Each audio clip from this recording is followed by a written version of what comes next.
Santai aja ya karena sambil coffee break. Semoga materi ini juga lebih fleksibel sih. Saya juga penyampaiannya. Anggap aja saya lagi dongeng lah. Tapi dongengnya yang setidaknya punya makna untuk teman-teman di sini, untuk rekan-rekan pengajar di sini. Sebelumnya kenalan dulu. Nama saya Dot Antonius. Nah, untuk sekarang profesinya sebagai penulis juga, sudah ada 16 buku kurang lebih. Saya juga terapis, jadi fokusnya ke psychological therapist. Dan saya punya pengalaman background menarik, yaitu waktu kuliah dulu saya punya kesempatan mengajar saat itu. Jadi itu sekitar tahun 2010 atau 2011 gitu. Saya punya kesempatan mengajar SMA. Saya megang sekitar 15 kelas, kurang lebih lumayan banyak waktu itu. Jadi masih kuliah. Satu kelasnya itu berisi 40 anak, jadi kurang lebih ada sekitar mungkin 600-an anak di satu tahun ajaran itu. Saya kurang lebih ngajar 5 tahun, dan dari pengalaman mengajar itu tuh luar biasa, dapatnya banyak, kenal banyak orang, kenal profil orang yang beragam. Dan di kesempatan kali ini, untuk teman-teman yang pengajar juga, saya mau sampaikan bahwa saya nggak nganggap sebagai pekerjaan ya, tapi profesi sebagai seorang pengajar itu kan bukan cuma tugas seorang guru, tapi mendidik adalah tugas semua orang ya. Dan ketika kita dapat kesempatan untuk mendidik anak atau orang lain, itu artinya kita menjadi figur otoritas. Nah, salah satu pemberi nilai atau pemberi value hidup, belief system dalam diri seseorang adalah figur otoritas dan figur pengasuh. Itu juga akan saya singgung, akan saya bahas. Figur pengasuh itu bisa jadi orang tua, ayah, ibu. Tapi figur otoritas adalah guru. Kita yang mereka model, kita yang mereka tiru, ya tanpa sadar itu. Nah, jadi adalah penting sebenarnya di materi kali ini, sesuai request saya bawakan tentang inner child. Ya, ini bisa jadi cermin buat kita. Nah, latar belakang saya psikologi. Saya tertarik sama psikologi, katanya dulu tuh psikologi bisa baca pikiran orang, padahal enggak juga gitu ya. Akhirnya ketika saya kuliah psikologi, yang ada saya berobat jalan. Banyak menghadapi hal-hal yang sebenarnya jadi tantangan hidup saya, kemudian saya bercermin lewat apa yang saya pelajari. Nah, saya banyak tertarik tentang dunia manusia. Banyak ambil sertifikasi yang berkaitan dengan dunia manusia. Salah satunya adalah micro expression, mungkin pernah dengar. Jadi membaca ekspresi singkat dari wajah seseorang, bahasa tubuh. Kemudian ada behavior profiling yang hari ini akan kita bahas juga. Saya juga belajar tentang grafologi, belajar tentang hipnoterapi, belajar tentang, kalau tahu istilahnya, neurolinguistic programming. Intinya sih sesuatu yang berhubungan dengan manusia. Itu sih kurang lebihnya ya, sedikit dari saya.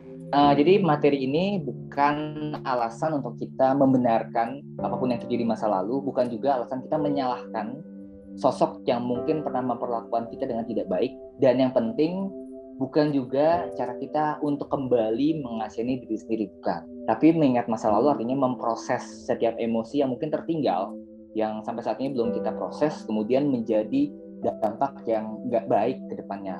Entah itu melahirkan kebiasaan buruk, atau sosok pribadi yang akhirnya mudah menyinggung orang lain dan sebagainya.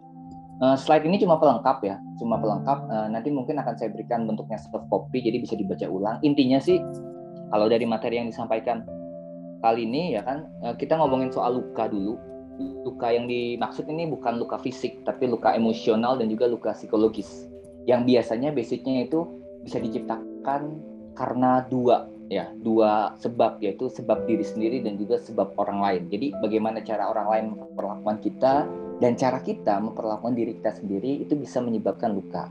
Nah, contohnya di sini ada misalnya karena perlakuan orang lain, misalnya kita pernah dapat pengalaman tertolak, mungkin diabaikan atau ditinggalkan sewaktu kecil. Nanti akan saya ulas lebih jauh ya. Ada beberapa istilah yang mungkin baru untuk teman-teman. Kemudian pernah mengalami pengalaman dibully, atau malah kejadian yang tidak menyenangkan di masa lalu. Dan ini bisa memunculkan luka yang sampai saat ini membekas dan juga mengganggu apa yang sebenarnya ingin kita lakukan, tapi entah kenapa tuh nggak kita kerjakan. Seperti kita tuh ada di pola yang menjebak, ya istilahnya life trap kalau dalam psikologi ya. Nah, yang kedua, ternyata luka itu nggak cuma disebabkan oleh orang lain, tapi juga sama perlakuan kita terhadap diri kita sendiri. Salah satunya adalah terlalu sering membandingkan. Ya.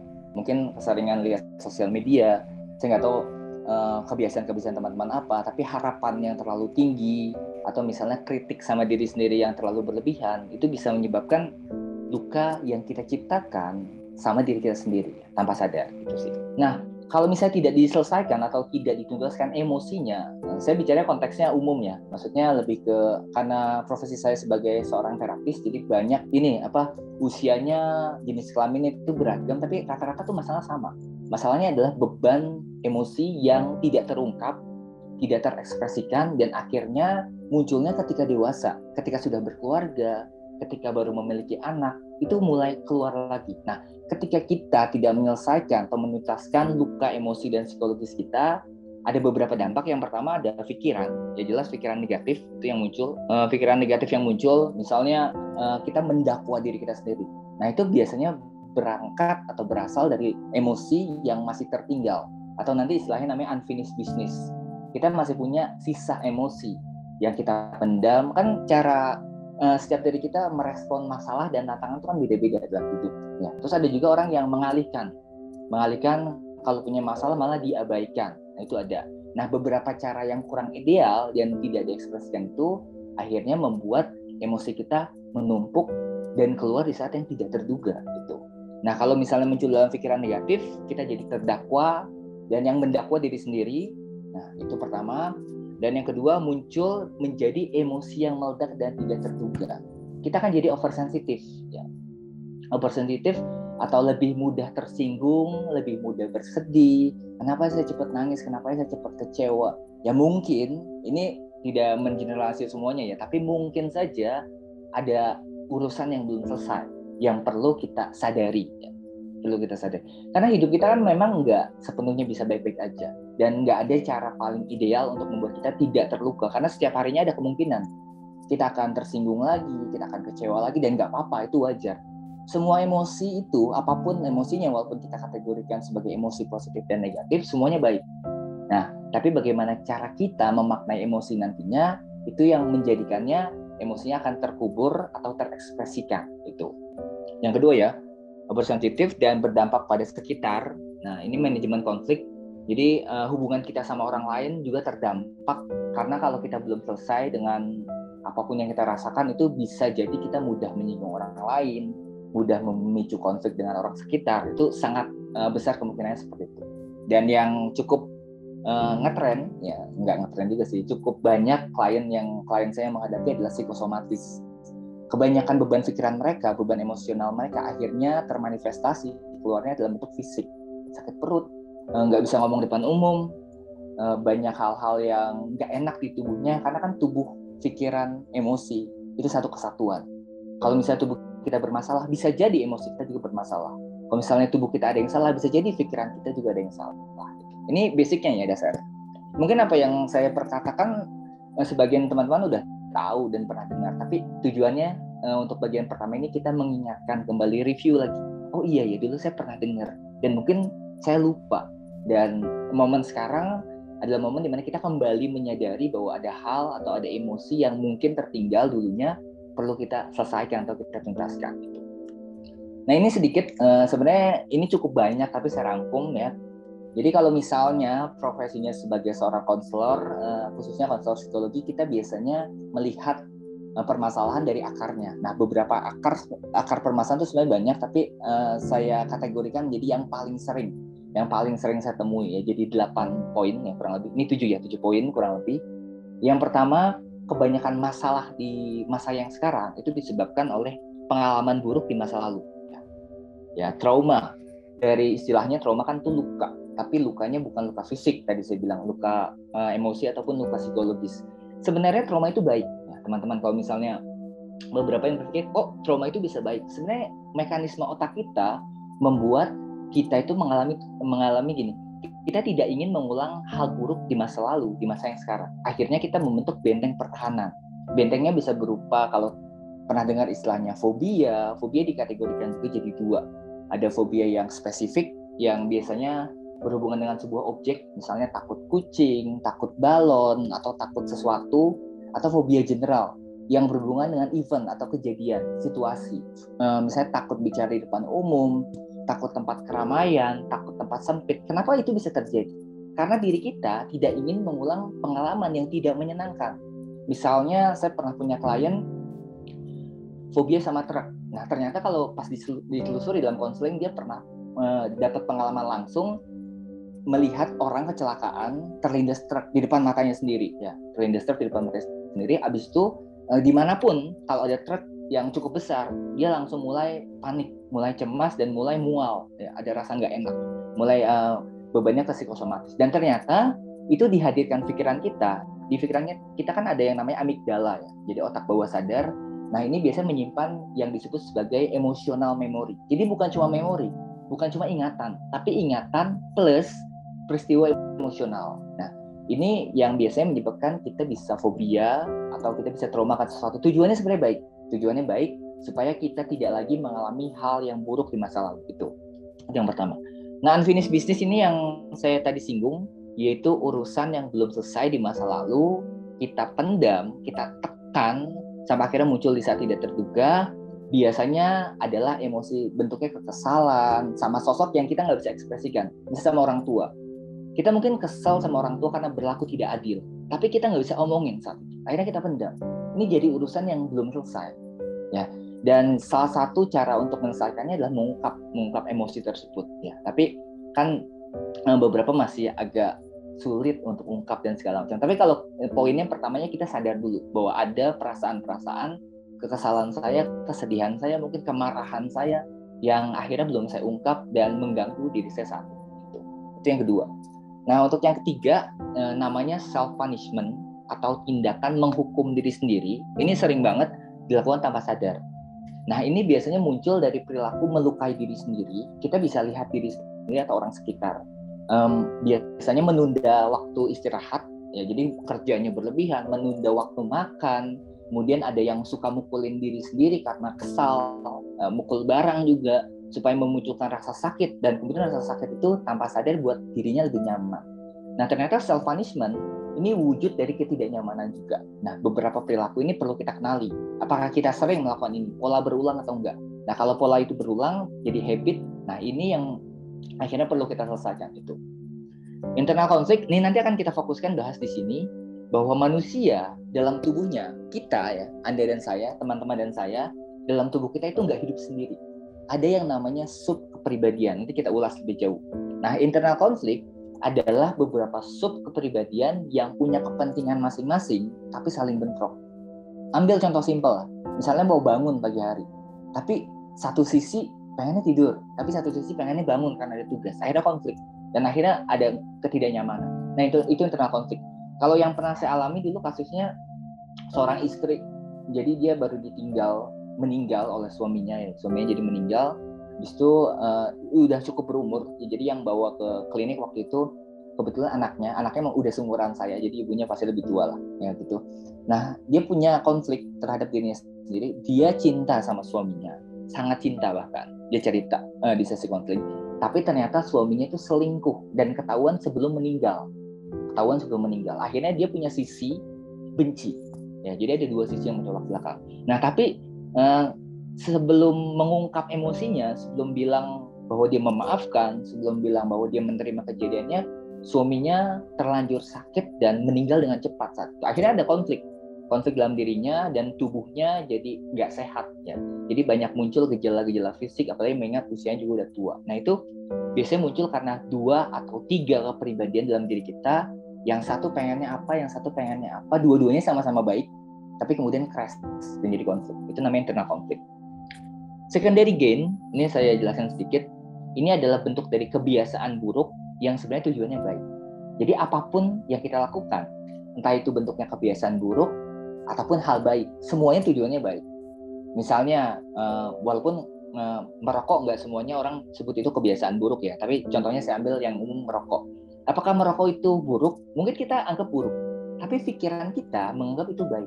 Karena itu cara kita mengekspresikan diri ketika sedang cemas atau ketika ada hal yang nggak nyaman. Nah, itu namanya secondary gain. Nah, beberapa dari perilaku kita bisa jadi kita lakukan walaupun buruk, sebenarnya tujuannya baik. Nah, itu yang kita terlewat kadang-kadang nggak sadari.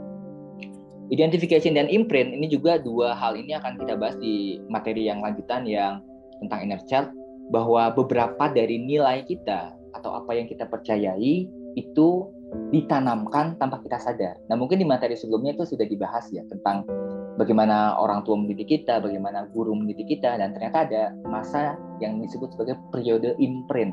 0 sampai 7 tahun. Nanti akan saya ulas sedikit, mungkin tadi sudah dijelaskan, tapi saya ingatkan sedikit saja. Nah, kemudian sekarang kita fokus ke inner child-nya. Ya, kalau tadi sudah bahas tentang 7 alasan kenapa seorang bisa berperilaku, misalnya punya kebiasaan buruk, atau misalnya punya emosi yang meledak-ledak, atau punya kebiasaan melukai diri sendiri, sebenarnya semuanya punya alasan. Setiap perilaku kita itu selalu ada kisah di baliknya, selalu ada cerita di baliknya. Dan beberapa dari kita kan kadang-kadang punya kejadian yang mirip, tapi responnya beda. Akhirnya endingnya melahirkan juga perilaku yang berbeda. Nah, inner child sebenarnya simpel sih ya. Mungkin teman-teman yang mendengarkan sesi kali ini juga tahu bahwa inner child ya sisi anak kecil atau sisi kepribadian anak kecil yang masih kita punya sampai saat ini.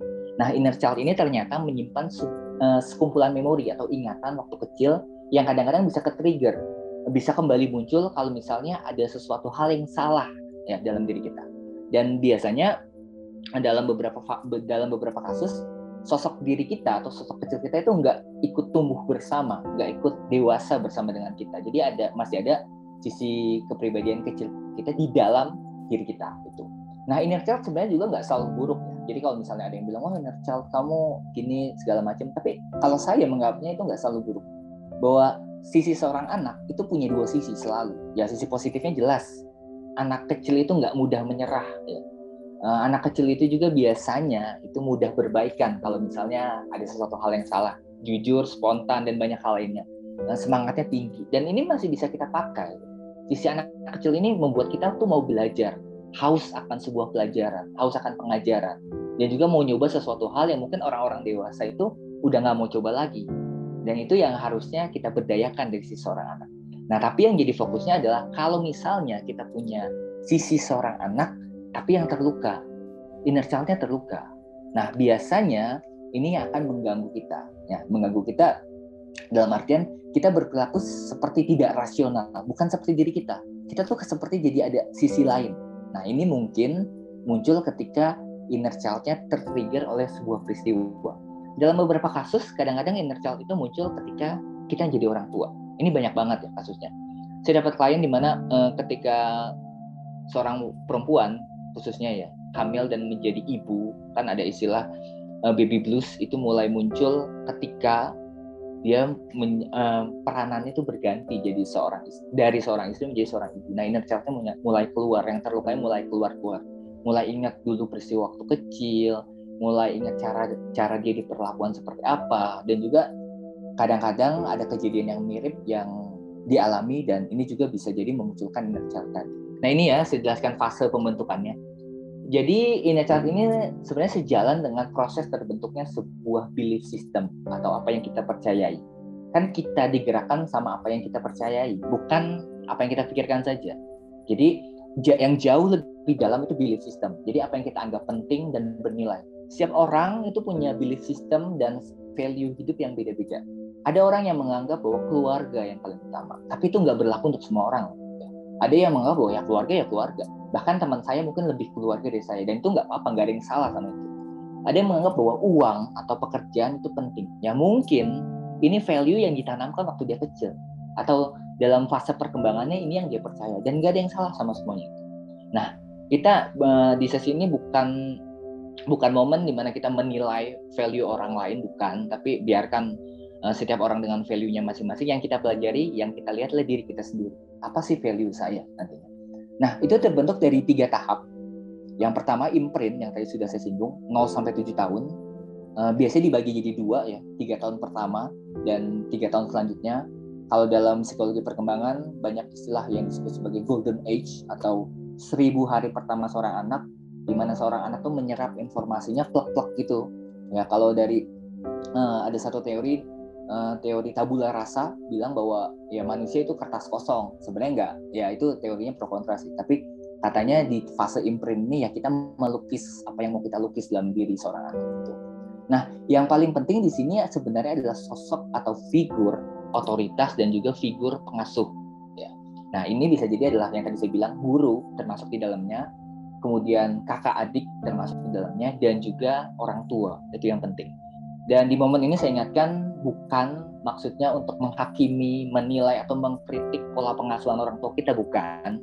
Setiap orang tua itu pasti punya tantangannya masing-masing dalam mendidik anak, Dan saya nggak tahu kisahnya tuh beda-beda, tapi ketika kita belajar tentang inner child, maksudnya adalah ini memperlengkapi kita ketika nantinya kita akan menjadi orang tua, atau kita setidaknya punya sosok anak yang bisa kita perlakukan dengan lebih baik, ya gitu. Jadi bukan untuk mengasihani diri sendiri atau mempersalahkan masa lalu kita, bukan. Dan bukan juga untuk mengkritik orang tua pola pengasuhannya, itu kan sudah terjadi, biarkan yang terjadi ya udah. Nah itu ya, jadi yang pertama itu imprint 0-7 tahun, ini peletakan fondasi awal di mana seorang anak itu mulai mendapatkan kata-kata, mungkin apresiasi, dukungan, penghargaan, itu cukup nggak? Dan ini akan mempengaruhi dia ketika sampai ke dewasa nanti, ya itu. Yang kedua ada periode modeling 7-14 tahun. Nah ini biasanya masa di mana seorang anak itu mulai melakukan model atau mencontoh. Nah mencontoh dari dua figur otoritas, ya tadi saya bilang termasuk dalamnya guru, atau figur imajinasi. Nah ini kan mulai nih terbentuk ya dari tontonan, apa saja sih yang dibaca seorang anak, standar cakep ya, tampan, cantik tuh mulai muncul sebenarnya di sini, standar makanan enak mulai muncul di sini, itu modeling ya. Seorang anak tuh mulai melihat apa sih yang baik, apa sih yang tidak baik, apa sih nilai-nilai yang bisa ditanamkan melalui lingkungan khususnya ya, itu modeling termasuk. Dan yang ketiga, atau ini sebenarnya bukan terakhir tapi yang ketiga yang penting juga adalah tahap sosial ya. Jadi periode di mana kita itu mengalami masa remaja awal sampai dewasa awal, jadi 14-21 tahun. Ini biasanya sudah mulai ada pengalaman langsung apa yang kita putuskan, kemudian teman-teman kita siapa, lingkaran terkecil kita siapa. Nah itu juga mempengaruhi kita ya. Contohnya sederhana aja, cara bersin itu kan nular, cara ketawa juga nular. Kita mungkin ngelihat orang pertama ini ketawanya aneh banget, tapi sering bergaul sama dia, ketawanya jadi mirip gitu ya. Atau cara bersin kok begitu sih modelnya, tapi sering ngobrol, sering bergaul lah, caranya kok sama ya, karena kita mencontoh ya.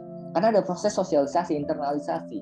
Akhirnya kita melakukan hal yang orang lain lakukan karena kita sering melihat dia melakukan, itu kan proses. Mungkin kalau ada beberapa teman-teman yang pernah belajar tentang psikologi perkembangan, saya ulas sedikit.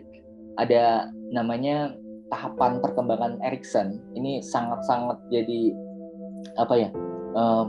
Biasanya pemahaman wajib kalau seorang belajar psikologi. Jadi sebenarnya tahap perkembangan psikososial seorang anak itu banyak. Nah, tapi ini kalau dihubungkan dengan 3 tahap yang saya jelaskan tadi, ternyata ada 5 hal tugas perkembangan, atau biasanya stage of psychosocial development, jadi perkembangan psikososial.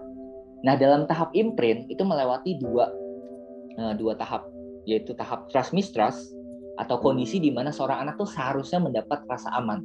Nah, pertanyaannya dia dapat atau enggak? Nah, kalau misalnya dia nggak dapat rasa aman, akhirnya jadi mistrust.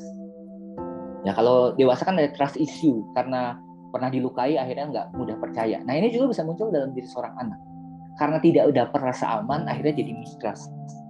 Akhirnya muncul di pikiran, ini orang bisa dipercaya nggak? Ini orang mau ngambil keuntungan nggak dari saya? Itu ya, yang sering muncul.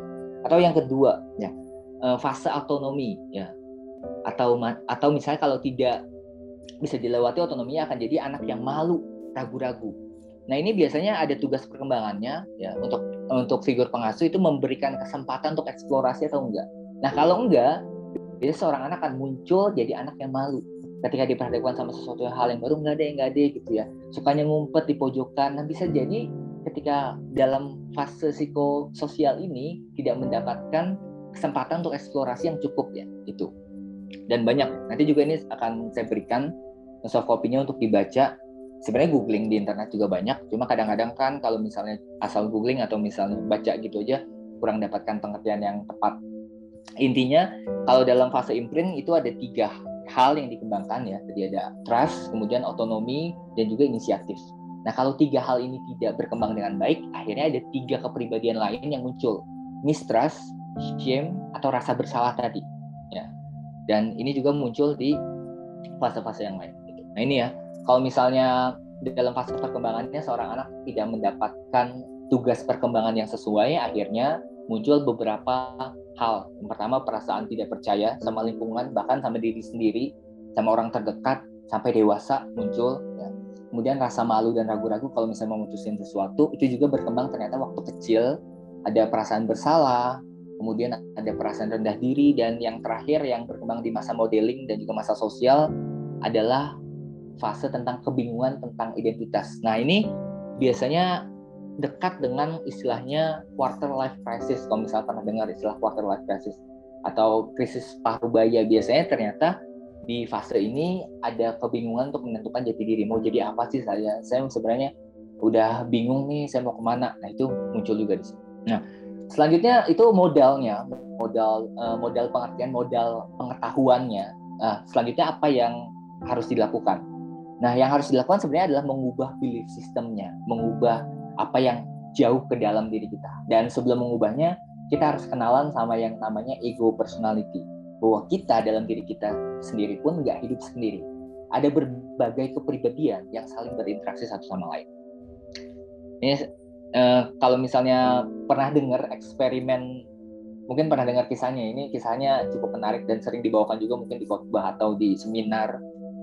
Kisahnya tentang eksperimen monyet, pisang, dan juga tangga. Jadi ini sih anekdot sederhana ya. Jadi ada seorang profesor itu ngambil 5 monyet, kemudian ditempatkan di satu lab khusus, kemudian dia eksperimen.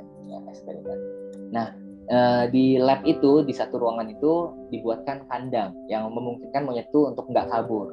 Nah, di tengah kandang dikasih tangga, nah di atas tangga dikasih pisang yang pasti disukai sama monyet kan. Nah, kemudian profesornya melihat responnya, dan ada satu monyet yang naik tangga ngambil pisang. Nah, ternyata pas pisangnya itu disentuh atau mau diambil, ternyata keluar air es, air dingin yang menyiram semua monyetnya. Bukan cuma monyet yang ngambil, tapi semuanya. Ya, jadi keempat monyet, bahkan kelima monyetnya itu disiram air dingin sampai mereka kedinginan, akhirnya nggak jadi ngambil pisang. Dan ini berlangsung terus-menerus.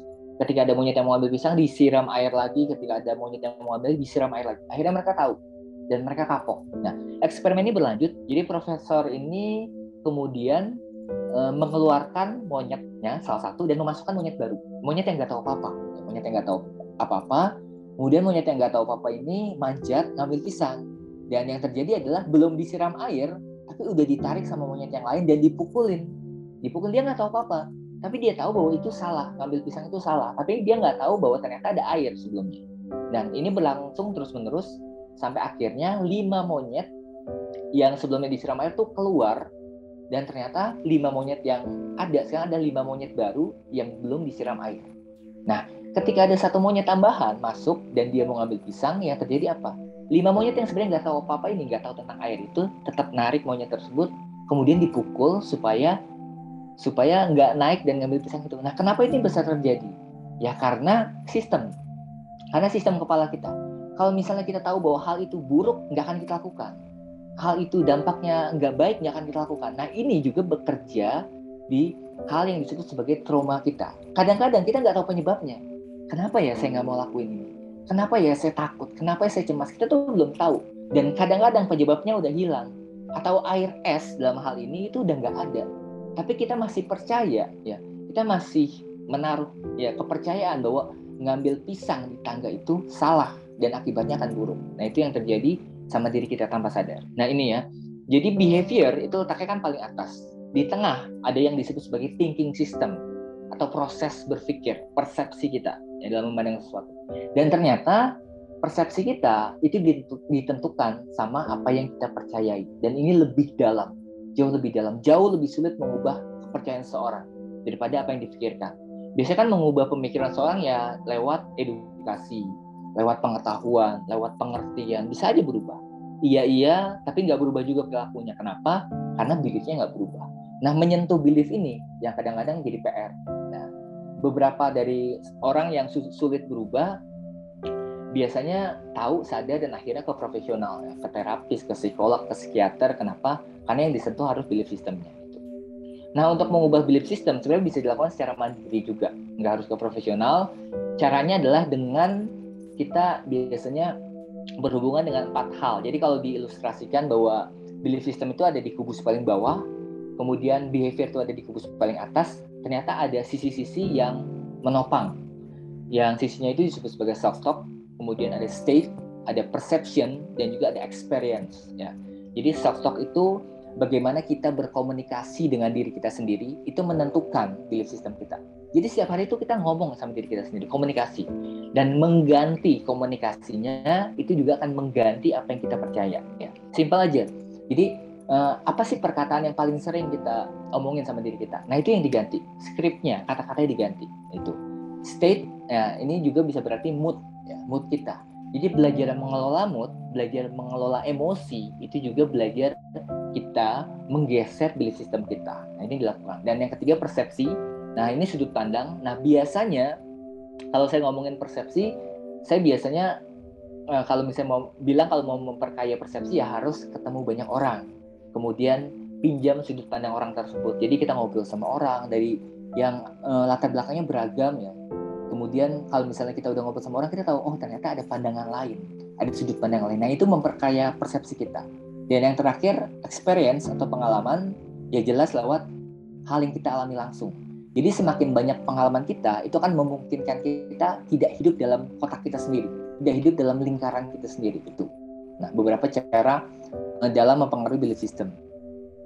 Nah, ini yang materi terakhir sebelum nanti mungkin akan lebih seru kalau kita tanya jawab tentang apa yang mungkin rekan-rekan pengajar teman-teman hadapi. Ini yang terakhir bahwa tadi yang saya singgung bahwa setiap dari kita itu punya sub kepribadian. Ini kategori besarnya ada self atau diri kita sendiri, bisa disebut sebagai kepribadian eksekutif yang muncul ketika kita berhubungan dengan orang lain. Jadi cara kita menampakkan diri itu self ya. Nah yang di bawah itu ada yang disebut sebagai ex-self atau inner child. Ini adalah kepribadian kita yang terluka, sosok anaknya di sini. Nah ini biasanya dipendam terus, ditekan terus ya, diabaikan. Nah kalau misalnya kita tidak menyadari bahwa kita pernah punya pengalaman buruk, akhirnya dia akan muncul di saat yang nggak terduga. Nggak kita pengen tiba-tiba muncul. Ada dua sosok lain yang saling melengkapi, manajer atau disebut sebagai protektor. Ini adalah cara kita berhubungan dengan orang lain. Jadi kalau misalnya kita ngobrol sama orang lain, itu biasanya yang bekerja itu manajer. Ya. Manajer ini selalu menjaga supaya tidak terluka lagi child-nya atau self-nya. Jadi nggak pengen ada pengalaman buruk lagi, terluka lagi. Nah ini manajer yang memungkinkan untuk melindungi. Nah yang berikutnya ada firefighter. Ini sosok hero atau pahlawan. Ini adalah sosok yang memadamkan api, ya, memadamkan misalnya ketidaknyamanan. Ini biasanya muncul dari pengalaman atau kebiasaan-kebiasaan buruk. Nah kalau dikategorikan secara lebih detail ya, ini jadi saya sudah jelaskan ya. Jadi self itu bagian dari diri kita yang bentuknya adalah executive state atau tampilan di dunia luar. Nah, kalau misalnya exiles itu adalah bagian dari diri kita yang mewakili rasa sakit atau ingatan buruk di masa lalu. Perlakuan dulu ya, akhirnya yang kita pendam, kita nggak ingat lagi, kita nggak ingin itu keluar lagi, akhirnya ya kita pendam terus dan menjadikan ini sebagai perasaan terapuh di masa lalu dan kita nggak ingin itu muncul. Ya. Berikutnya yang perlu kita pelajari dan kita kenali adalah manajer. Nah, kenapa perlu kita kenali? Karena manajer ini biasanya muncul dalam bentuk kebiasaan-kebiasaan. Nah, kebiasaannya nih, kita langsung ke bawah aja ya. Contohnya, misalnya kita sering menjaga jarak, kemudian nggak mau keluar dari zona nyaman, ada sifat agresif ya, senggol bacok istilahnya ya. Jadi disinggung sedikit tuh langsung marah atau apa, itu manajer sebenarnya. Jadi diri kita yang berupaya supaya kita tuh nggak terluka lagi gitu ya. Dan juga sabotase diri. Nah, beberapa personalitinya atau jadi ini banyak ya. Manajer tuh nggak cuma satu. Dalam diri kita tuh ada banyak manajer. Misalnya ada angry protector. Kalau misalnya ada hal yang nggak sesuai sama diri kita langsung marah. Kenapa? Ya karena kita nggak ingin terluka lagi. Nah, ini manajer, protector itu melindungi sifatnya. Nah, kita harus tahu polanya yang berulang apa. Apakah kita sering jadi impulsif, kita jadi sering gampang ngegas gitu ya. Kalau misalnya disinggung sedikit, bisa jadi manajer kita adalah angry protector tadi. Itu satu. Ada juga workaholic. Akhirnya kita nggak ingin kenyamanan itu muncul, kita kerja terus, mengabaikan yang lain. Itu bisa aja sosok manajer. Inner critic. Nah, kita sering mengkritik diri sendiri supaya orang lain nggak ngeritik kita akhirnya. Jadi, saya emang nggak benar nih. Kayaknya saya kurang sempurna ya, kurang baik gitu membandingkan dengan yang lain. Nah, itu bisa jadi. Kemudian people pleaser. Selalu berkata iya. Misalnya orang mau apa, iya aja. Orang minta apa, iya aja. Padahal kita tuh nggak nyaman sama itu. Nah itu ternyata sosok manajer. Kita harus tahu, harus kenal sosok manajer. Nah berikutnya firefighter tadi ya. Ini berusaha menghilangkan ketidaknyamanan dengan memadamkan api melalui perilaku tertentu. Ya. kita balik ke bawahnya. Nah, bentuknya biasanya adalah perilaku yang buruk dengan tujuan baik. Ini tadi sudah saya singgung juga, secondary gains istilahnya. Jadi contohnya kita kecanduan game misalnya, kecanduan alkohol, kecanduan misalnya narkotika, kecanduan seks, itu juga termasuk ke dalam firefighter. Ini biasanya perilakunya muncul ketika ketidaknyamanan itu muncul. Misalnya kita lagi nggak nyaman, ya udah lah merokok. Kita lagi nggak nyaman, ya udah deh minum alkohol. Kita lagi nggak nyaman, misalnya, terus melakukan sebuah kebiasaan buruk. Nah, itu firefighter. Yang kalau misalnya kita nggak sadari, itu akan mengganggu diri kita. Itu ya.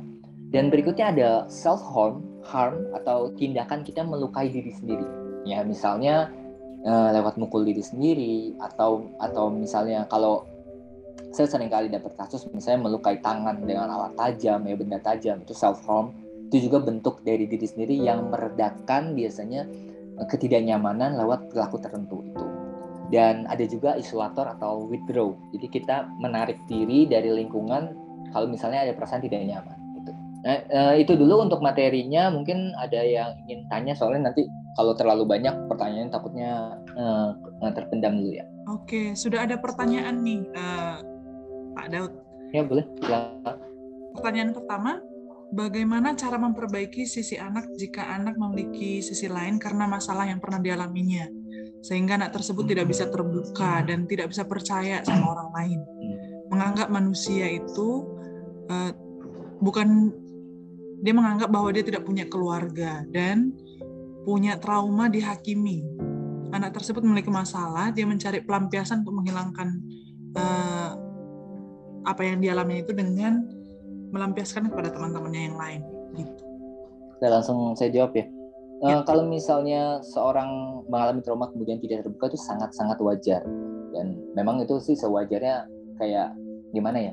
Ya membangun tembok supaya hal tidak menyenangkan itu tidak terulang kembali. Karena tadi yang saya singgung ada disebut sebagai trust mistrust dalam fase itu, berarti ada ketidakpercayaan. Nah, yang harus dilakukan seorang, ya, kalau misalnya kita mau menjadi seorang dalam tanda kutip penolong atau misalnya konselornya, ya jelas ada istilah yang namanya building trust. Jadi kita membangun rapport dengan baik. Nah, membangun rapport dengan baik itu butuh proses ya, nggak hanya terjadi begitu saja. Jadi setiap orang tuh punya masalah dengan kadar yang berbeda-beda, dan seberat apapun masalahnya, sebenarnya bisa saja kalau misalnya dalam beberapa teknik terapi itu diselesaikan, bisa. Tapi kuncinya, saya sering dapat kuncinya itu rapport. Saya sering dapat pertanyaan dari sesi terapi itu, khususnya yang ditanyakan sama konselor ya, apa sih teknik terapi itu yang paling efektif untuk menghilangkan misalnya permasalahan psikologis? Saya bilang bahwa hampir semua teknik sebenarnya efektivitasnya serupa, tapi yang jadi kuncinya adalah bagaimana kita bisa menjalin kepercayaan terhadap klien kita. Kalau di sini ya konteksnya, kalau mungkin untuk teman-teman pengajar ya sama, bagaimana Anda menjadi orang yang akhirnya bisa dipercaya, dan itu ada prosesnya. Sebenarnya ada tekniknya. Kalau misalnya saya bagikan tekniknya sedikit, ini sedikit aja ya. Ada teknik yang namanya passing leading dan juga matching mirroring. Ini tekniknya sangat-sangat aplikatif. Passing leading adalah kita mengulangi kembali perkataan yang diucapkan sama klien. Saya sebutnya klien. Jadi ini bisa seorang anak, bisa orang dewasa, bisa remaja, bisa siapa aja. Mengulangi perkataan mereka, akhirnya supaya mereka tuh dalam pikiran itu dianggap didengarkan, bahwa oh ada yang mendengarkan saya. Jadi apapun yang mereka perkatakan jangan merespon terlalu banyak dulu ya. Jadi misalnya orang tua saya jahat, Tuhan itu nggak baik ya, dunia ini memang bukan tempat yang aman. Itu kan misalnya dalam diri kita ada perasaan bahwa nggak gitu juga sih gitu ya. Kita mau menolak, tapi jangan buru-buru menolak, tapi iyakan dulu, iyakan. Oh gitu. Sebenarnya apa sih yang kamu alami? Kenapa kamu anggap dunia nggak aman? Didengarkan. Nah kalau kita di awal sudah bilang itu nggak benar, apa yang kamu perkatakan tuh salah, nah itu dia udah bangun tembok lagi. Akhirnya kita bukan jadi sosok yang dipercaya. Nah dalam konsep passing leading, kita mendengarkan dan mengiyakan apapun yang diutarakan seorang anak atau seorang klien, sampai akhirnya dia dapat posisi bahwa iya ya, apapun yang saya ucapkan itu didengarkan. Saya mendapat rasa aman di sini. Itu pertama. Yang kedua, matching mirroring adalah lewat mengcopy bahasa tubuh. Karena prinsipnya gini dalam psikologi, emosi kita itu adalah motion kita, emosi kita gerakan kita. Ya, kalau di bisnis kan mengubah bahasa tubuh itu kan mengubah emosi. Makanya kita biasanya kalau dalam penjualan, ini agak lompat dikit sih ya. Dalam penjualan kan kadang-kadang kita ngopi bahasa tubuh klien supaya dapat closing. Nah, sama sebenarnya dalam terapi sama. ketika ada orang yang cerita, kita perhatikan bahasa tubuhnya, observasi, kemudian kita lakukan apa yang orang lakukan. Jadi misalnya ketika bercerita dia nadanya menggebu-gebu atau misalnya agak cepat, kita menanggapinya juga mungkin nadanya agak dimiripin sama dia. Kemudian bahasa tubuhnya misalnya garuk bagian wajah, kita garuk bagian wajah mungkin nggak yang mirip, tapi bagian wajah lain kita garuk. Nah itu namanya matching mirroring. Nah dua teknik ini yang passing reading, matching mirroring itu bisa digunakan untuk membangun rapport. Itu sih intinya sih, trust, kepercayaan ya, itu perlu dibangun lewat proses itu. Semoga menjawab ya. Thank you Pak Dam. Selanjutnya, kekerasan verbal atau non-verbal yang dilakukan oleh tenaga pendidik ke anak didik, apakah ciri inner child tenaga pendidiknya yang buruk? Bisa jadi ya, tapi saya nggak bilang selalu seperti itu. Tapi bisa jadi kan cara kita memperlakukan orang lain itu sebenarnya berasal dari dalam, bukan berasal dari tempat lain.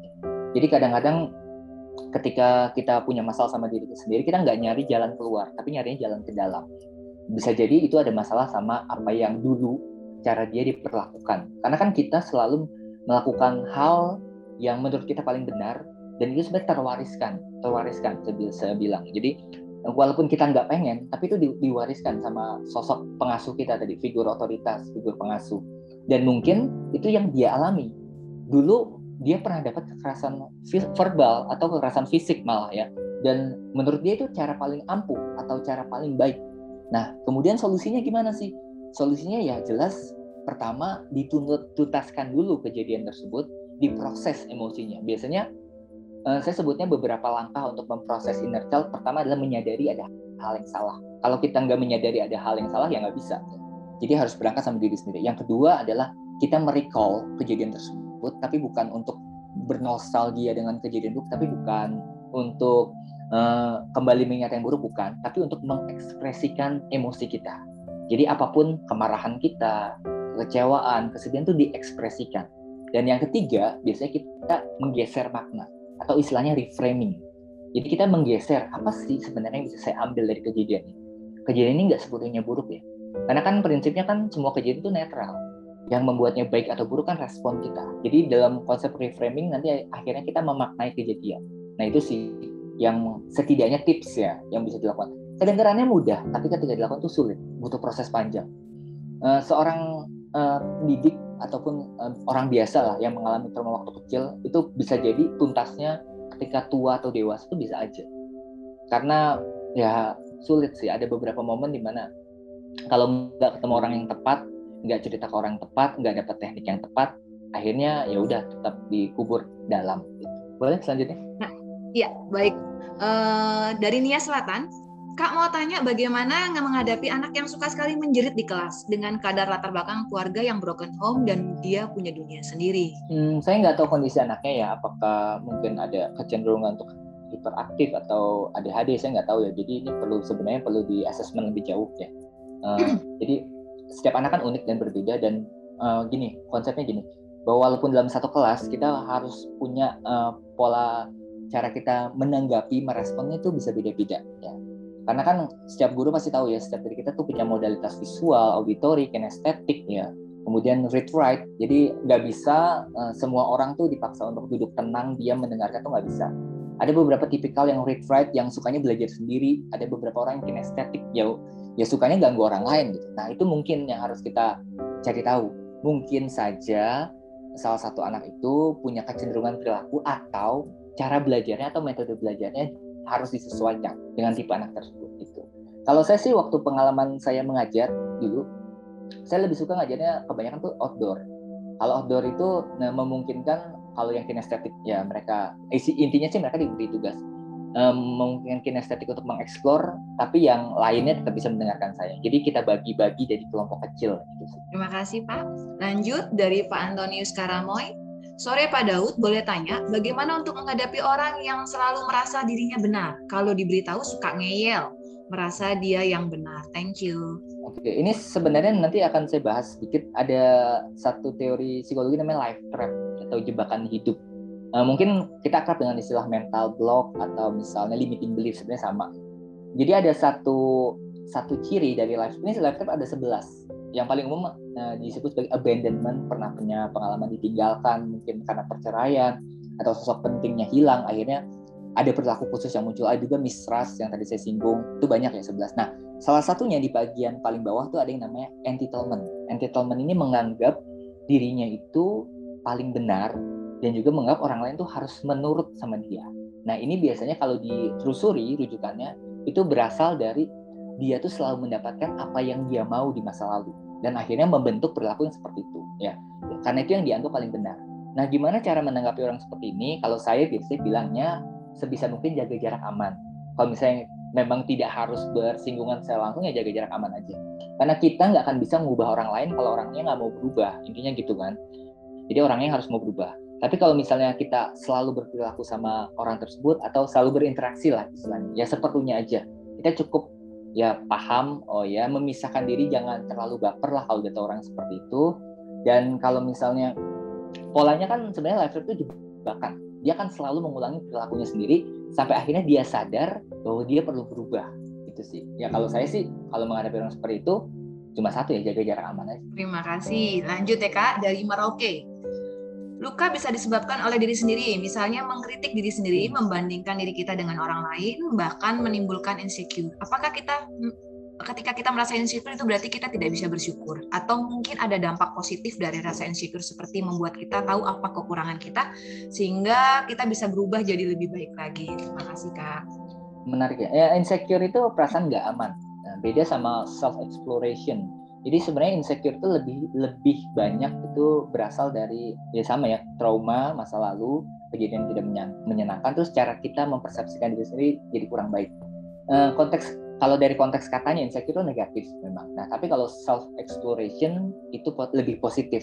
Jadi kalau eksplorasi diri kita juga kenali kelemahan kita, tapi kita mencari tahu solusinya.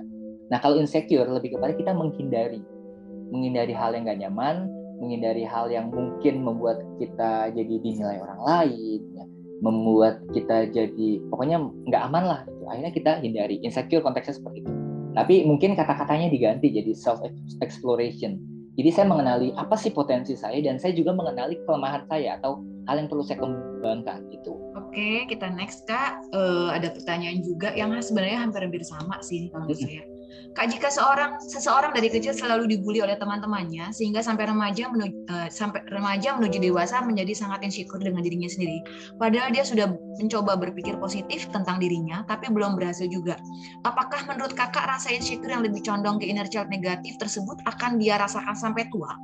Dan apakah itu akan berpengaruh suatu saat dengan pola pengasuhan terhadap anaknya saat dia sudah berkeluarga?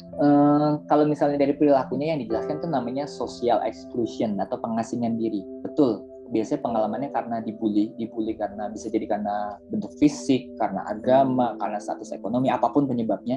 Tapi pengalaman diperlakukan tidak adil ya, ataupun diasingkan itu menimbulkan salah satu jebakan namanya social exclusion. Akhirnya dia mengasingkan diri dari lingkungannya. Kenapa? Karena takut tertolak, takut sama ya ketidaknyamanan terulang kembali. Dan ini akan tetap berlangsung seperti itu sampai akhirnya seseorang memutuskan untuk mengembangkan diri dengan lebih baik. Artinya gini, mencoba lagi. Dan ini butuh keberanian, ya, nggak mudah untuk melakukan. Butuh keberanian. Saya butuh keberanian untuk mengambil resiko bahwa saya akan ditolak. Nah, itu yang dibutuhkan. Dan kalau misalnya pertanyaannya apakah ini akan berpengaruh kepada pola pengasuhan nanti, bisa berpengaruh, bisa tidak. Tergantung bagaimana seseorang akhirnya bertumbuh secara dewasa. Nah, kalau misalnya itu dialami sama diri sendiri ya, ini kan kalau yang nanya terus kasusnya dialami sama diri sendiri, saya cuma bisa bilang beranikan diri Anda, beranikan diri kamu untuk coba lagi. Coba percaya sama orang lain, coba terima bahwa memang ada orang yang nggak akan terima kita begitu saja. Coba terima bahwa ya kita memang berbeda, kita memang unik, dan nggak semua orang akan terima kita apa adanya, itu wajar kok. Tapi beranikan diri untuk terima bahwa itu bukan gagal, tapi itu feedback ya. Nggak ada yang namanya kegagalan, hanya feedback dari orang lain. Dan kadang feedback bisa jadi feedback negatif ya. Tapi bukan berarti kamu gagal dan bergaul gitu sih. Jadi supaya tidak berdampak pada pola pengasuhan, ada baiknya dari sekarang itu mulai belajar skill sosialisasi atau skill komunikasi dengan orang lain. Lanjut ya Kak ya. Apakah ada yang salah dengan kepribadian seseorang jika dia tidak bisa mengekspresikan rasa sedih dan seperti menangis? Oke, ini menarik tuh pertanyaannya. saya kalau mau bahas ini sebenarnya pertanyaannya itu sejalan sama ada orang yang bilang kalau saya sering nangis malam tiba-tiba itu kenapa, itu sebenarnya mirip sih. Jadi gini, emosi sama ekspresi itu adalah salah satu hal pertama yang kita pelajari ketika kita kecil. Ya. Jadi kita tuh nggak pernah diajarin senyum tuh begini, sedih itu begini, nggak pernah. Kita tuh belajar gitu aja. Ya. Bisa jadi dari orang terdekat kita atau memang sudah ada dalam diri kita ya secara genetik ya, ekspresi atau emosi itu. Nah beberapa orang kadang-kadang kalau diperlakukan atau dididik sama orang tua yang cenderung otoriter, itu menganggap bahwa emosi adalah bentuk kelemahan. Ya. Contohnya kalau saya nangis itu tanda saya lemah. Kalau saya senyum itu tanda saya cengengesan dan tidak baik. Nah karena itu menetap dalam pikirannya, akhirnya itu mengubah perilakunya. Saya bilang tadi kan, belief system itu letaknya paling bawah. Dan itu yang mendasari atau menjadi alasan behavior kita seperti apa. Nah itu yang perlu kita geser. Ya, perlu kita geser bahwa nangis bukan berarti lemah, persepsinya harus diubah. Kemudian ketawa bukan berarti saya cengengesan, atau marah bukan berarti apa. Nah, semua emosi, saya bilang tadi ya, semua emosi itu prinsipnya baik. Nah, tapi perilaku kita yang akan jadi baik atau buruk. Misalnya kita marah, ya, apakah marah itu baik atau buruk? Netral marah itu. Tapi kalau marah dan kita merusak, marahnya buruk. Tapi kalau kita marah diekspresikan dan orang bisa berubah karena kemarahan kita, kan jadi baik intinya. Jadi kita perlu tahu bahwa semua jenis emosi itu baik dan kita butuhkan. Ya kita bukan. Takut contohnya. Ya takut adalah cara kita merespon kalau misalnya ada hal yang misalnya menantang atau ada hal yang nggak bisa kita prediksi, dan itu bagus sebagai alarm kita. Nah tapi kalau berlebihan kan jadi nggak bagus. Jadi cemas, panic attack dan segala macam. Nah itu sih. Ya. Jadi prinsipnya menggeser persepsi bahwa semua emosi itu baik, bukan tanda kelemahan, bukan tanda kecengengesan atau kurang tegas, bukan seperti itu, tapi semuanya baik. Oke, kita lanjut pertanyaan selanjutnya. Bagaimana meluapkan amarah tanpa destruktif ke diri sendiri maupun ke orang lain? Ini sebenarnya juga nanti kalau ada waktu sih saya ulas materi lanjutan yang tentang life trap. Sebenarnya di bagian terakhir itu ada beberapa cara untuk berdamai dengan inner child. Salah satunya adalah lewat journaling. Journaling itu dibagi 3, ada yang namanya diary, pasti tahu semuanya diary ya. Kita nulis ya, dear diary gitu ya. Yang kedua ada gratitude journal, jadi kita menuliskan hal-hal yang kita syukuri dalam bentuk poin-poin. Yang ketiga ada worry book, jadi kita menuliskan hal-hal yang tidak kita sukai atau kita khawatirkan malah. Nah salah satu cara mengekspresikan amarah ya, tapi nggak semua orang bisa ya, tapi salah satunya adalah yang saya lakukan adalah lewat journaling. Saya menulis, ya, tulis kesalahan saya, amarah saya, itu salah satu. Yang kedua ada yang namanya katarsis. Katarsis ini peluapan emosi lewat aktivitas. Nah, aktivitasnya macam-macam. Kalau ada yang suka aktivitas fisik ya lewat olahraga, lari, tapi bukan lari dari kenyataan, tapi lari fisik gitu ya. Kemudian ada juga yang mengekspresikannya, tapi ini kurang tepat sih. Ada yang lewat emotional eating, tapi ini kalau misalnya berlebihan bisa jadi bermasalah lewat tubuh. Tapi beberapa orang kalau misalnya dia sedang marah kan dia makan, atau dia sedih dia makan. Itu sebenarnya cara seorang merespon atau misalnya berperilaku menurut dia itu yang paling baik seperti itu. Tapi kalau misalnya yang tidak melukai tadi, saran saya adalah lewat menulis ya, menulisnya journaling. Kalau bisa sih rutin journaling, karena itu bentuk kita bercermin juga. Dan yang kedua bisa aktivitas fisik, olahraga, seni, atau malah diomongin sama orangnya tapi tidak dalam kondisi di mana kita sedang marah-marahnya. Karena kalau kita sedang marah kan omongan sama pikiran kita tuh suka nggak sinkron. Mau ngomongin apa, malah jadi ngomongin yang ngelantur, yang jauh-jauh dulu diomongin lagi gitu. Jadi usahakan ambil jeda dulu, ambil jarak sama diri sendiri, sama orangnya, pelan-pelan. Oke, ini loh yang saya mau omongin sama orangnya, cukup di situ baru diomongin. Itu bisa. Ya. Oke. Kak, di tempat saya bertugas ada satu anak yang sifatnya mudah marah dan sangat sensitif. Bagaimana cara menangani masalah ini, Kak? Mohon bantuannya. Oke. Sebenarnya mudah marah dan sangat sensitif itu gini ya, marahnya kalau misalnya destruktif tadi ada baiknya sih di ini. Kalau saya nggak ketemu anaknya jadi agak susah maksudnya profilingnya. Jadi gini, kita harus profiling lewat beberapa aspek. Yang pertama lewat orang terdekat. Jadi tanyakan sama temannya sebenarnya kenapa dia, tanyakan sama keluarganya juga sebenarnya di rumah tuh dia seperti apa. Itu yang kedua. Nah, yang ketiga kita bisa observasi apa sih trigger yang buat dia marah dan apa yang dilakukan ketika dia marah itu. Nah, setelah kita dapat data yang cukup, baru kita kemudian putuskan apa yang mau kita lakukan. Biasanya yang saya lakukan kalau kondisinya nggak kondusif ya dipisahkan. Misalnya marah kemudian melukai ya pisahkan dulu, terus ajak ngomong kenapa. Ini mungkin agak sedikit berbeda ya, tapi saya waktu ngajar dulu sering dapat kasus di mana ini agak ini ya, tapi mirip-mirip ya. Di mana banyak kasus kesurupan dulu ya, kesurupan. Tapi kesurupannya bukan karena setan, kesurupannya karena luapan emosi. Kenapa? Karena ketika saya ajak ngomong ternyata sadar gitu. Nah, yang saya lakukan sebenarnya sama ya. Jadi ketika orang ini dia katanya saya kan ngajar SMA, SMK ya, setara SMA. Menurut temannya, saya ambil data dulu dari temannya, katanya dia memang begitu Pak, dari SMP hobinya kesurupan. Terus akhirnya ketika mulai muncul, akhirnya saya dipanggil karena walaupun saya bukan guru BK saat itu ya, saya guru pelajaran tapi dipanggil sama guru BK-nya minta tolong nanganinnya gimana. Saya bilang yaudah pisahin aja. Akhirnya sosok ini dipisahkan, masuk ke ruangan sendiri. Kemudian saya bilang karena dia perempuan, saya bilang minta satu orang lagi teman dia tapi yang paling dia percaya siapa yang paling dia dekat. Akhirnya 2 orang. Saya bilang jangan ada guru, kalau bisa saya aja sendiri biar dia nyaman ngobrolnya. Akhirnya setelah ngomong kenapa dia seperti itu, ternyata ada masalah yang nggak bisa diungkapkan. Dia punya masalah ekonomi saat itu. Akhirnya dia malu, kemudian dia bingung mau apa. Kemudian akhirnya triggernya karena dia tahu cara mengekspresikan emosi lewat kesurupan, akhirnya itu muncul. Nah, ada baiknya setelah dapat data yang cukup diajak bicara, diajak ngomong. Itu sih yang saya lakukan, dipisahkan, kemudian diajak ngomong sebenarnya apa sih yang terjadi, kenapa kamu lakukan. Bisa kok, semua orang bisa diajak komunikasi. Oke Kak, ini ada lagi Kak. Kak, bagaimana cara tahu gaya belajarnya kinestetik, audio, dan visual? Apa saja poinnya, apa yang kita kasih tes supaya anak kita bisa kenal gaya belajar mereka. Terus lalu bagaimana cara mengatasi anak yang tidak bersemangat dalam belajar?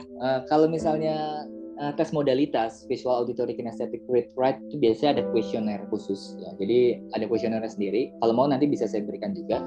Saya ada beberapa kuesioner. Itu di tes sih, di profil itu pertama. Nah, yang saya tekankan adalah bahwa gaya belajar itu bukan satu hal yang berdiri sendiri ya. Jadi setiap orang tuh bisa punya gaya belajar yang beda-beda dan banyak. Misalnya ada yang suka kinestetik, ada juga yang suka visual, bisa aja ya. Tapi biasanya ada yang dominan, yang lebih dia sukai. Itu yang harus kita tangkap. Tapi gaya belajar kita biasanya berkembangnya beda-beda. Contohnya misalnya ketika masih di taman kanak-kanak atau misalnya masih PAUD gitu ya, kan yang berkembang biasanya eksplorasi, kinestetik kan. Tapi ketika kita SD, SMP, itu kebanyakan yang berkembang adalah kita tuh dengerin aja satu arah, apalagi kurikulum di Indonesia waktu masih sebelum KBK sama KTSP yang masih 94 kan, 94 atau 97 gitu saya lupa. Itu kan ceramah modelnya. Jadi modelnya berganti jadi visual dan auditory. Kemudian ketika kuliah, gaya belajar kita berubah lagi nih, jadi audiovisual presentasi. Nah, jadi sebenarnya kita bisa belajar dengan semua gaya tersebut, tapi ada yang dominan, ada yang kita sukai, dan ada yang lebih efektif. Dan nggak cuma satu, bisa 2 atau bisa 3. Gitu. Dan cara mengetahuinya adalah lewat tes, bisa juga lewat observasi. Dia sukanya apa? Karena gaya belajar itu kan biasanya samping-sampingan sama teorinya Howard Gardner, kalau tahu itu multiple intelligence, yang kecerdasan dibagi 8. Ada kecerdasan visual, kinestetik, kemudian kecerdasan audio, musikal, ritmik, kemudian kecerdasan intrapersonal, interpersonal, naturalis, banyak lah. Nah itu biasanya sejalan. Jadi tesnya bisa dilakukan 2, tes gaya belajar sama tes multiple intelligence. Jadi anak ini masuknya, dia minatnya di mana? Itu kan lebih ke minat. Misalnya dia sebenarnya suka musik, kemungkinan dia audio berarti. Atau misalnya dia suka naturalis, eksplorasi, kemungkinan kinestetik juga masuk. Gitu. Atau dia suka interpersonal, komunikasi sama orang. Oh berarti dia tipikal diskusi verbal, itu bisa. Jadi tetap ya profiling lewat ini kuesioner. Oke, sebelum lanjut ke tahap sesi 2, saya gabungkan ya Kak. Kak, saya mau tanya, apakah seseorang yang mengalami kepahitan akan sulit menerima dirinya sendiri? Dan ketika kita bercerita atau sharing dengan orang tersebut, lebih banyak cerita yang tidak nyata tentang kehidupannya dan lebih cenderung kehidupan orang lain lebih menarik jadi kisah hidupnya. Seperti itu Kak. Lalu gimana caranya supaya meyakinkan anak tentang dampak bully dan di mana mereka tidak sadar itu menyakitkan orang yang dibully dan menganggap hal itu lelucon, contohnya banci. Karena kadang dinasihati juga mereka tetap mengulang hal tersebut. Terima kasih Kak. Oke. Tadi belum dijawab yang bagaimana cara membuat semangat belajar anak Yang pastinya kalau bisa sih, ini saran saya bukan prinsipnya bukan berarti mengajar teman-teman yang mengajar gitu, mengajar teman-teman yang jadi pengajar, karena setiap orang pasti punya situasi yang beda-beda. Setidaknya kalau bisa masuk ke dalam dunia mereka. Ya, apa yang buat mereka bersemangat adalah kalau kita menyentuh dunia mereka. Misalnya apa yang mereka sukai. Kalau saya dulu zamannya itu masih analisa film. Jadi saya banyak nonton teman, nonton bareng, kemudian kita nonton bareng, kita ketawa bareng, kemudian apa sih pelajaran yang bisa diambil dari film itu, contoh. Atau kita ambil aktivitas langsung, misalnya ke satu tempat tertentu, ya pokoknya sesuaikan dengan kondisi yang ada di sana, karena kan kondisinya beda-beda. Oke, jawab pertanyaan yang tadi. Gimana kalau misalnya mengalami kepahitan, kemudian menceritakannya tuh di luar dirinya sendiri. Sebenarnya setiap orang tuh punya layer-layernya masing-masing, dan kadang-kadang kalau dia belum percaya sepenuhnya, yang dia ceritakan ya hanya di permukaannya. Kalau dalam wawancara, ya saya kan belajar juga tentang wawancara investigatif ya, bahwa ada istilah yang namanya meta model dan meta program. Jadi ketika apa yang diperkatakan orang tuh namanya surface, itu hal yang aman buat dia, itu yang diomongin sama orang. Tapi dalamnya ada yang namanya deep structure. Deep structure itu yang lebih dalam, rahasia terdalam, kebohongannya, kemudian hal yang pokoknya benar-benar dipendam. Nah, biasanya orang kalau belum percaya, belum trust, itu kan ngomongin yang surface saja. Tapi kalau misalnya dia udah trust, itu kan ada batasannya, dia akan ngomongin yang deep. Saya pernah punya klien yang cerita bahwa waktu itu dia sakit hati sama temannya, kepahitan juga tapi ini sama temannya, bukan sama dirinya sendiri. Karena waktu itu temannya masuk universitas negeri, dia masuk swasta. Padahal menurut dia lebih pintar dari temannya, dan temannya itu nyontek sama dia pas ujian nasional. Ya, akhirnya dia konseling datang, cerita sama saya dengerin. Ternyata ketika cerita ada trust, ya. Dia cocok sama saya. Yang klien saya ini pria ya, remaja lah, baru kuliah awal. Dan di sesi 1 akhirnya direlaksasi, bebannya keluar, oke, saya udah tenang. Kemudian dia ngomong gini, Pak, boleh nggak saya cerita lagi? Saya bilang, bukannya udah selesai sesinya gitu, sesi kedua deh Pak, gitu. Ya udah cerita lagi. Dan ternyata perilakunya itu bukan karena temannya. Dia kesulitan belajar itu ternyata, ini cowok ya, dia pernah dapat pelecehan seksual dari seorang yang jauh lebih tua dari dia. Dan itu nggak pernah diceritain sama siapapun, itu deep strukturnya. Yang diceritain sama dia di sesi 1 sama saya itu surface, bahwa dia sakit hati sama temennya, itu masih aman buat diceritain. Itu boleh diceritain sama siapa aja. Nah, tapi layer yang bawah ini nggak akan diceritain kalau dia belum trust. Nah, pertanyaannya adalah, bisa nggak sih kita jadi orang yang dipercaya sama klien, sama anak tersebut? Nah, itu butuh proses, butuh perjalanan.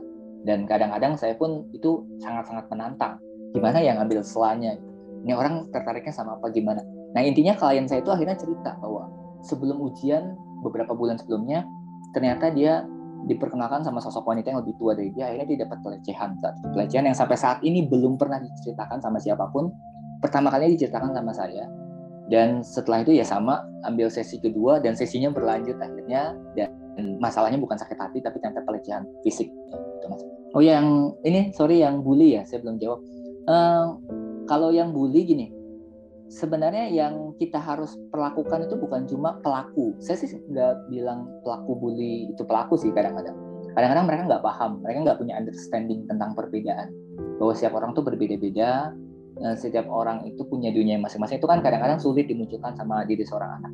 Nah, yang kita juga harus fokuskan adalah korban. Maksudnya orang yang dibully. Maksudnya kita tambahkan kekuatan. Kita kasih tahu mereka bahwa kamu harus bicara kalau kamu diperlakukan segitu, begitu, dan kamu nggak suka. Kadang-kadang si korban itu harus speak up. Dia harus bilang sama yang ngatain dia harus bilang sama yang membuli dia bahwa saya nggak suka perlakuan ini. Bukan orang lain yang ngomong, ya. Bukan gurunya, bukan juga orang tuanya, bukan. Karena mereka kan di luar dunia mereka, ya. Bisa jadi masuk lewat korbannya, bisa jadi masuk lewat teman-temannya, dikasih edukasi, ya, dikasih pengertian. Dan saya sih biasanya kalau dapat kasus itu, yang korbannya dalam tanda kutip itu, saya bilang, kamu utarakan bahwa kamu itu nggak suka, ya. Dan kamu coba berperilaku seperti layaknya kamu tuh nggak pantas diperlakukan seperti itu sih. Jadi kita dua arah ya, Jadi bukan cuma si pelakunya, tapi juga si korbannya juga, dua-duanya kita support. Oke, Kak. Kak, apakah ada cara pembelajaran emosional manajemen yang paling mudah yang bisa diaplikasikan ke anak usia dini? Dan apakah salah jika anak tidak suka keramaian hanya karena lebih nyaman kalau sendiri sampai dikategorikan anak rumahan? Oke. Terima kasih. Emotional management yang paling mudah diaplikasikan ke anak usia dini, sebenarnya mungkin yang lebih bisa menjawab itu pendidik yang tadi sebenarnya mungkin Montessori atau yang mungkin yang lebih bisa menjawab ya. Tapi saya jawabnya sesuai dengan pengertian saya saja ya. Kalau misalnya memunculkan emosi adalah kita mengajarkan secara langsung kalau anak usia dini. Jadi kita mengajarkan lewat ekspresi kita. Jadi dia kan melihat langsung ya. Kalau dalam fasenya tadi dia masih dalam fase imprint dan juga fase modeling. Jadi benar-benar apa yang kita perkatakan, apa yang kita perlihatkan itu masuk. Jadi dia mengajarkannya langsung ya. Langsung secara langsung. Emosi seperti, nah kalau marah kamu gimana? Jadi kita ajarkan langsung pelan-pelan, pakai bahasanya anak tersebut, masuk ke dunia anak tersebut, kemudian kita ajarkan satu-satu ya. Maksudnya emosinya seperti ini, ekspresinya seperti apa. Ada juga kok beberapa yang mengajarkannya lewat visual, lewat buku ya. Misalnya emosi, kemudian cara meresponnya seperti apa ya. Jadi banyak metodenya. Nah kemudian apakah salah jika anak suka keramaian? Nggak salah. Nanti juga akan saya jelaskan di sesi 2 tentang behavior analysis, bahwa setiap dari kita tuh berbeda-beda, unik dan berbeda, dan nggak ada yang salah dengan semuanya itu. Nyamannya berbeda, cara berperilaku berbeda, orientasi kita berbeda, jadi nggak ada yang salah sih. Cuma kadang-kadang kita harus menyesuaikan diri. Maksudnya gini, nggak mungkin dong kalau misalnya kita lagi kumpul-kumpul kerja kelompok terus tiba-tiba mojok gitu, karena ada tugas yang mesti dikerjakan gitu.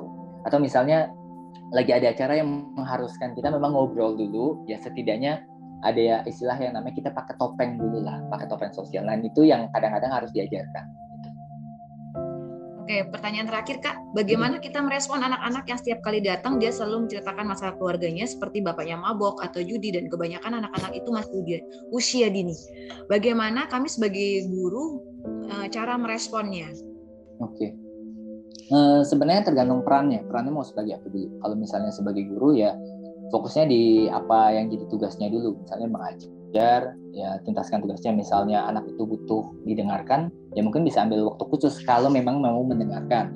Tapi kalau memang maksudnya kayak nggak nyaman untuk mendengarkan, ya jangan dipaksakan kalau saya. Karena kadang-kadang kalau kita mengambil masalah orang untuk jadi masalah kita sendiri, itu kan jadi beban diri sendiri ya. Ada beberapa orang yang tidak bisa melepaskan diri dari permasalahan orang lain. Ini juga banyak kasusnya. Jadi jadi tempat curhat, jadi tong sampah orang lain, akhirnya menumpuk, dia nggak tahu ngalirinnya kemana, akhirnya jadi beban sendiri. Nah, saran dari saya kalau memang punya kekuatan lebih untuk mendengarkan, ya dengarkan, support. Karena kita nggak bisa mengubah keluarga orang lain, gitu kan. Tapi kalau misalnya dalam satu ketika misalnya lagi lelah, lagi capek, ya ambil waktu dulu untuk istirahat, atau enggak bilang aja ke anaknya, untuk sekarang belum bisa cerita, mungkin besok atau enggak nanti sore atau di momen lainnya bisa cerita. Oke, siap Kak. Terima kasih. Kita masuk ke session 2. Terima kasih buat Q&A-nya yang sesi 1. Kita tepuk tangan dulu buat Pak Daud Antonius. Mari Kak, kita lanjutkan ke sesi 2 yang akan lebih dalam lagi nih kayaknya. Oke, ini saya memberikan sedikit yang tadi yang sempat terlewat ya.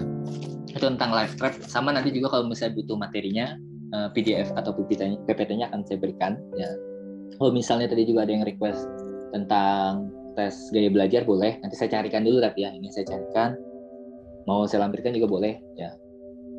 Ini jadi dalam konsep life trap ini sebenarnya bukan tentang orang lain tapi tentang diri kita sendiri. Bahwa dari kita punya kebutuhan, itu dibagi jadi 6 kebutuhan yang kadang-kadang ketika kecil ini tidak didapatkan, dan akhirnya ini memunculkan sebuah jebakan. Contohnya misalnya saya singgung sedikit, misalnya kebutuhan akan basic safety atau kebutuhan akan rasa aman dasar.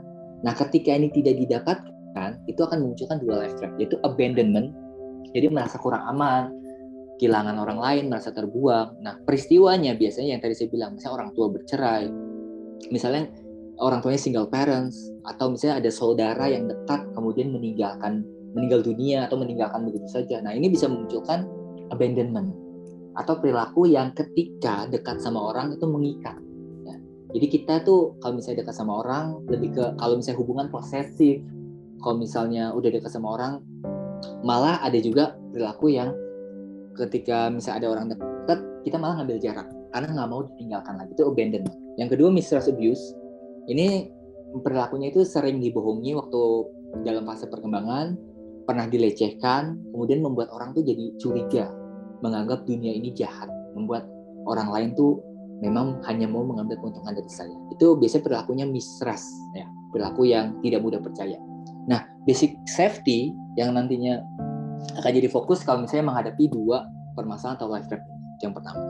Nah, yang kedua, need of connection atau kebutuhan akan hubungan baik yang kadang-kadang tidak terpenuhi karena figur pengasuhnya itu mungkin terlalu cuek, ya, minim kasih sayang. Kemudian bisa jadi yang tadi kasusnya adalah pernah dibully, pernah diasingkan, ya, pernah dianggap berbeda sama orang lain, akhirnya memunculkan dua life trap.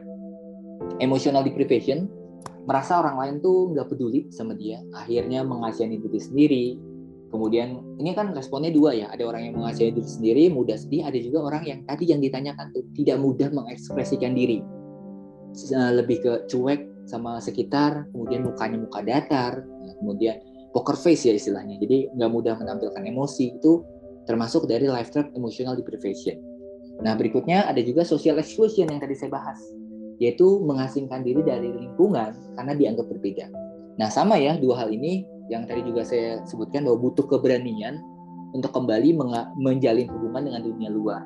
Dan itu kuncinya pertama kita sadari bahwa ternyata ada pola yang berulang dan kurang tepat atau salah dalam diri kita. Yang ketiga ada otonomi. Nah, ini tadi sih belum ditanya ya, tapi ada ketergantungan atau dependence. Ini cenderung orang yang nggak bisa mutusin apa-apa sendiri. Milih baju nanya orang, mau makan di mana nanya orang gitu ya. Terus jawabnya suka terserah gitu kan, itu dependence kebanyakan. Ada juga yang vulnerability. Ini orang yang takut keluar dari zona nyaman. Kerjaannya itu aja, udah 5 tahun, 10 tahun gak berubah-ubah. Pasangannya, walaupun pasangan itu menyakiti secara emosi, kadang-kadang menyakiti secara fisik, tapi tetap. Kenapa? Karena takut nanti saya nggak dapet yang lebih baik. Takut saya nanti setelah pisah sama kerjaan saya, pisah sama pasangan saya, nanti saya gimana? Nah, itu vulnerability, rapuh. Nah, ini biasanya sering ditakut-takuti ketika kecil. Hati-hati lo kamu, atau jangan gitu. Pokoknya sering ditakutin lah. Ini kan kebanyakan warisan yang saya bilang dari figur pengasuh. Ada juga need of self-esteem yang tadi ditanyakan soal insecure, akhirnya memunculkan defectiveness dan failure. Jadi ini pribadi yang perfeksionis tapi berlebihan, menganggap dirinya tuh nggak sempurna akhirnya nanti ya, nggak sempurna, tidak aman, tidak layak melakukan segala sesuatu, nggak percaya diri, mau ngomong di depan umum gagal, mau ngambil kesempatan baru nggak bisa. Nah, ini ternyata karena persepsi terhadap harga diri sendiri yang kurang tepat. Ada juga self expression. Nah, ini selalu patuh sama orang lain. Ini banyak kasusnya yang kalau misalnya dulu waktu sekolah ada yang suka paling sering dimintain ke kantin, dia mulu.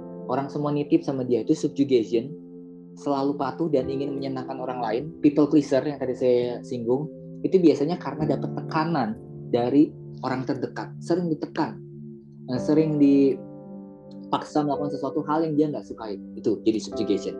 Atau unrelenting standard, ini sering dibandingkan, misalnya kamu tuh nggak seperti dia tuh lebih berhasil, orang tua sering bandingin, atau kita yang bandingin diri sendiri tapi sama sosok yang sebenarnya beda sama kita. Saya kok nggak kayak dia tuh punya pencapaian gini-gini. Akhirnya jadi overachiever, melakukan segala sesuatu terus-menerus, padahal sebenarnya nggak tahu tujuannya apa. Ya, mau menyenangkan siapa juga nggak tahu. Dan yang terakhir yang tadi ditanyain, entitlement, merasa selalu berhak atas apa yang diinginkan. Nah, itu entitlement. Ya, jadi dia nggak tahu batasannya di mana. Nah ini beberapa life trap yang harus kita kenali dan kemudian kita cari. Saya tuh kurangnya di kebutuhan apa sih? Dan itu nanti yang harusnya kita damaikan atau kita penuhi. Misalnya akan hubungan, akan rasa aman, kemudian akan harga diri, itu yang harus kita lihat. Oke, itu yang sisanya dari materi yang pertama. Nah, sekarang saya akan bagikan yang kedua, materi yang kedua. Oke. Nah, kalau yang pertama tadi kita bicara tentang diri sendiri atau inner child, tapi sebenarnya bisa juga untuk orang lain. Ya, saya bilang tadi ya, bukan untuk menghakimi, bukan untuk mempersalahkan, tapi setidaknya memperlengkapi kita. Kalau misalnya nanti kita akan jadi orang tua atau kita dapat kesempatan untuk mendidik orang lain, khususnya mendidik anak, kita kan jadi lebih dewasa, lebih waras lah, lebih rasional. Nah, untuk materi yang kedua, ini behavior analysis. Jadi sebenarnya ini tools, lebih ke tools ya, yang bisa dipakai sama teman-teman ketika berinteraksi dengan siapapun. Entah konteksnya misalnya rekan kerja, atau keluarga, atau konteksnya pasangan ya dalam hubungan sehari-hari. Saya akan jelaskan nanti lebih luas ya. Jadi kuncinya nanti mengenali diri sendiri, sama akhirnya mengenali orang lain dan cara kita merespon sama orang lain seperti apa. Ya. Nah, biasanya materi ini saya mulai dengan satu pertanyaan yang simpel banget. Sebenarnya apa sih jenis kecerdasan yang paling penting untuk dimiliki? Jadi kan saya udah bahas kecerdasan itu dimensinya banyak ya. Ada kecerdasan emosi, ada kecerdasan spiritual mungkin, ada multiple intelligence yang ada 8 tuh, kecerdasan visual, auditory, dan banyak lah. Ya. Nah, tapi dalam materi ini, behavior analysis, kecerdasan yang paling penting ternyata, ini menurut versi saya, adalah kecerdasan perilaku. Nah, jadi kecerdasan perilaku adalah kemampuan kita untuk adaptasi. Kemampuan kita memposisikan diri dalam berbagai situasi, tapi dengan lebih tepat. Jadi kita membaca situasi. Nah, itu akan membuat kita tuh kelihatan jadi lebih bijak dan cerdas, atau istilahnya bisa jadi orang yang tepat di waktu yang tepat. Nah, itu tujuannya belajar tentang behavior intelligence atau behavior analysis. Nah, nanti kita akan belajar 4 dimensi. Yang pertama, mengerti atau mengenali diri sendiri dulu. Ya, jadi sebelum ngeliatin orang lain, ngeliat diri sendiri dulu, itu pasti. Yang kedua, mengenali diri di bawah tekanan. Kita yang sekarang dan kita ketika stres, kita ketika tertekan tuh beda, dan kita harus kenal. Saya kalau marah gimana ya respon saya? Saya kalau sedih, saya jadi seperti apa? Itu yang kedua. Nanti kita belajar juga. Nah, yang ketiga, mengenali dan mengerti orang lain. Jadi setiap orang prinsipnya nanti itu unik dan berbeda. Jadi nggak ada lagi istilah kalau misalnya belajar ini, dia harus ngertiin saya. Nggak harus ya. Kita harus sama-sama ngerti adanya. Atau dia kok nggak paham sih? Ya kalau kita nggak ngomong ya orang lain nggak akan paham. Dan kadang-kadang 2 kalimat yang dia kok nggak ngertiin saya sama dia kok nggak paham itu sering ada di pikiran kita.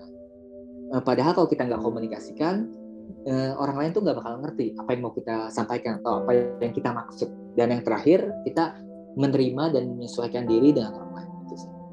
Oke. Saya ibaratkan behavior analysis ini, saya sering kasih ilustrasi itu gadget. Ya. Ambil contoh misalnya gadget yang lumayan baru, misalnya iPhone 12 yang sekarang mungkin harganya 12-13 juta. Ya. Jadi iPhone yang terbaru, kemudian mungkin mahal ya, itu misalnya diberikan ke 2 orang yang berbeda. Yang pertama adalah ke anak millennials, ya, anak kekinian gitu ya. Mungkin anak generasi alpha sekarang yang tahu fungsi gadget tersebut, dan yang kedua dikasih ke orang zaman purbakala. Gadget yang sama. Nah, kalau gadget yang mahal ini dikasih ke anak millennials, dia akan tahu fungsinya, dia tahu cara nyalainnya, kemudian dia tahu kameranya bagus, dia tahu internetnya cepat, bisa instalasi ke orang zaman purbakala. Ketika dilihat, dia nggak tahu cara nyalainnya gimana. Yang ada, dia memperlakukan benda itu sesuai dengan yang dia tahu. Gimana caranya? Handphone itu diikatkan ke kayu, kemudian dijadiin tombak, atau malah dibuat ngulek. Nah, itu kita. Kalau kita nggak tahu potensi kita nggak tahu cara kenal diri kita sendiri, kita nggak tahu cara memperlakukan orang lain, akhirnya nilai kita, kalau ibaratnya yang handphone tadi, yang mahal itu akan jadi sia-sia. Kita akan memperlakukan diri kita dengan cara yang kurang tepat. Ya, bukan lagi mengeksplor fungsinya dan tahu harganya dengan baik, tapi malah menggunakannya sesuai dengan yang kita tahu. Karena kita nggak tahu, belum tahu. Nah, ibaratnya kita ada di orang yang zaman purbakala yang dikasih handphone mahal gitu. Nah, ya jadi yang kita harus kenali bahwa setiap dari kita hidup di dunia yang sama, tapi cara hidup kita tuh beda-beda ya. Jadi unik dan berbeda. Nah, karena beberapa dari kita itu kurang bisa menerima perbedaan, akhirnya memicu konflik. Contohnya misalnya tadi yang pengalaman misalnya dibully, terus menganggap bully itu ya sesuatu hal yang biasa, yaitu karena kan tidak bisa menerima perbedaan. Ini sebenarnya juga sudah disinggung di pembahasan atau slide yang sebelumnya, bahwa setiap dari kita tuh punya 3 faktor yang menjadikan kita tuh unik dan berbeda. Kalau misalnya disingkat atau disederhanakan, nama faktornya KTP, lebih gampang diingat ya. Keturunan, teladan, dan juga pengalaman. KTP itu sebenarnya ini masuk ke tahap tadi ya, sama imprint, modeling, sama tahap sosial itu sama. Cuma ini istilahnya lebih mudah aja. Jadi K itu keturunan, jadi kita lahir di mana, siapa pembentuk kita, siapa figur pengasuh kita, itu menjadikan kita yang sekarang. Ya.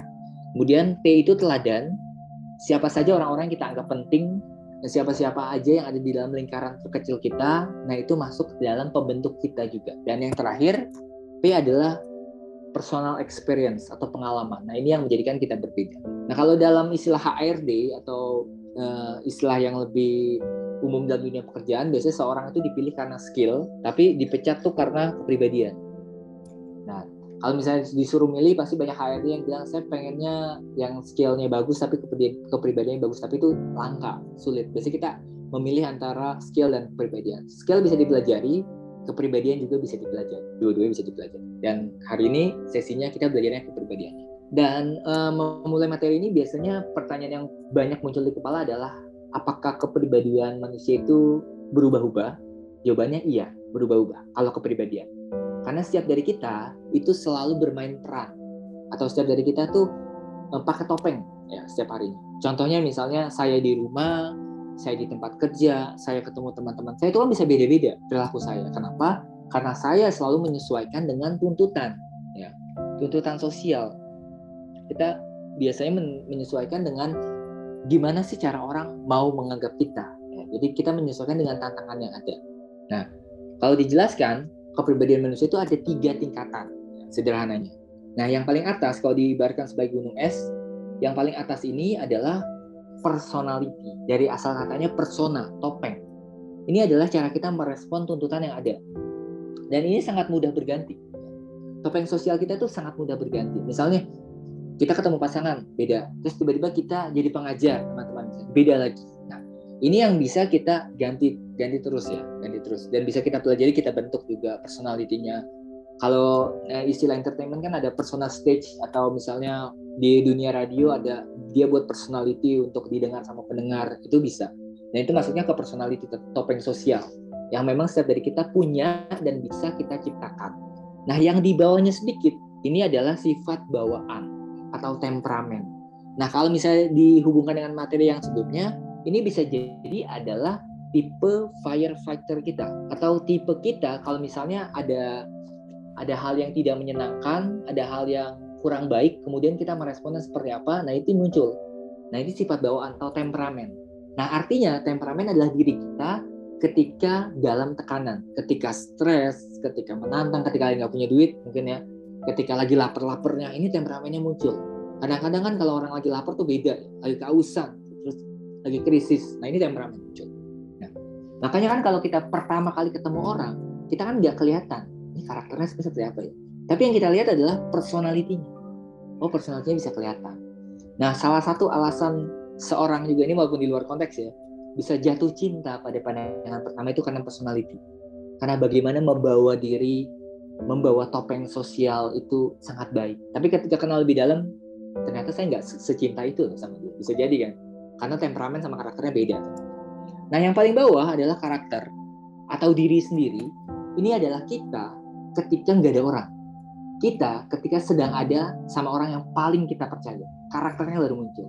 Atau ketika kita jadi tadi ya, ditempatkan di mana kita tuh nggak ada orang yang merhatiin, kemudian kita cuma sendirian, ya udah ini kita. Itu karakter. Dan makanya tadi saya bilang di pertanyaan yang diajukan, gimana supaya orang tuh cerita? Ya, orang itu harus trust sama kita, harus percaya supaya karakternya itu muncul, itu keluar. Nah, itu ya 3 dimensinya. Ingat ya, personality atau topeng sosial itu bisa berganti dengan mudah. Itu adalah cara kita merespon tuntutan. Temperamen adalah pembawaan diri kita. Kalau misalnya ada stres, ada tantangan, kondisi krisis, itu temperamen. Karakter adalah kita ketika sendiri atau kita ketika sudah percaya banget sama orang lain itu. Nah, jadi walaupun berbeda tadi yang saya bilang setiap orang tuh unik dan beda, kita tuh bisa diprediksi. Dan ini kuncinya ya, kunci materinya bahwa kita profiling lewat tools yang disebut sebagai DISC. Mungkin beberapa rekan-rekan atau teman-teman pernah dengar istilah tipe kepribadian berdasarkan ini, temperamen, misalnya melankolis, sanguin, itu kan periode lama ya, melankolis, sanguin, flegmatik, koleris. Itu kan teorinya dari Hippocrates sekitar 400 tahun atau 300 tahun sebelum Masehi, jadi udah 2300 tahun yang lalu, memandang manusia berdasarkan cairan tubuh yang dominan. Intinya seperti itu. Contohnya misalnya sanguin. Sanguin itu darahnya dominan, kata Hippocrates. Hippocrates itu bapak ilmu kedokteran. Jadi darahnya dominan, akhirnya orangnya jadi bersemangat, menggebu-gebu, ya. Jadi influencing, suka mempengaruhi orang lain, suka ngomong, gitu. Atau misalnya orangnya ini lambat, bisa jadi lendirnya yang banyak, akhirnya jadi flegmatik. Orangnya kalau bergerak slow, gitu. Itu kan menurut Hippocrates. Nah, ternyata teori ini banyak diperbarui. Salah satu pembaharuannya adalah kalau pernah dengar istilahnya MBTI, itu teori tes psikologi yang populer banget. MBTI itu online-nya banyak, dan DISC. Nah, DISC yang kita pelajari saat ini yang paling banyak biasanya dipelajari kalau misalnya terkait dengan dunia ini pekerjaan dan juga dunia pendidikan. Jadi bagaimana kita menempatkan karyawan pada posisi yang tepat, bagaimana cara kita mengajar dengan cara yang tepat, itu yang dipelajari di DISC. Contohnya misalnya ada orang yang misalnya saya ambil dimensinya dominan, orang yang dominance, tapi ditempatkan di customer service, itu nggak cocok. Kenapa? Karena orang dominan itu tegas, suka ngegas gitu ya, dan juga gampang panas orang. Jadi kalau misalnya ada yang telepon gitu ya di customer service, Pak saya mau komplain apa kamu? Ngapain komplain gitu? Jadi nggak cocok. Nah jadi penempatannya itu harus cocok. Nah itu DISC yang kita pelajari hari ini. Jadi human profiling atau behavior analysis tadi. Nah jadi kita masuk ya ke materinya. Jadi setiap orang itu dibedakan dua orientasi. Orientasinya beda-beda. Ada yang disebut sebagai orang yang task oriented atau orientasinya pada tugas. Task itu tugas. Dan ada yang disebut sebagai people oriented. Nggak ada yang salah dengan dua hal ini. Mereka hanya berbeda. Tapi kalau mereka nggak saling tahu perbedaan ini bisa jadi konfliknya, crash, tabrakan.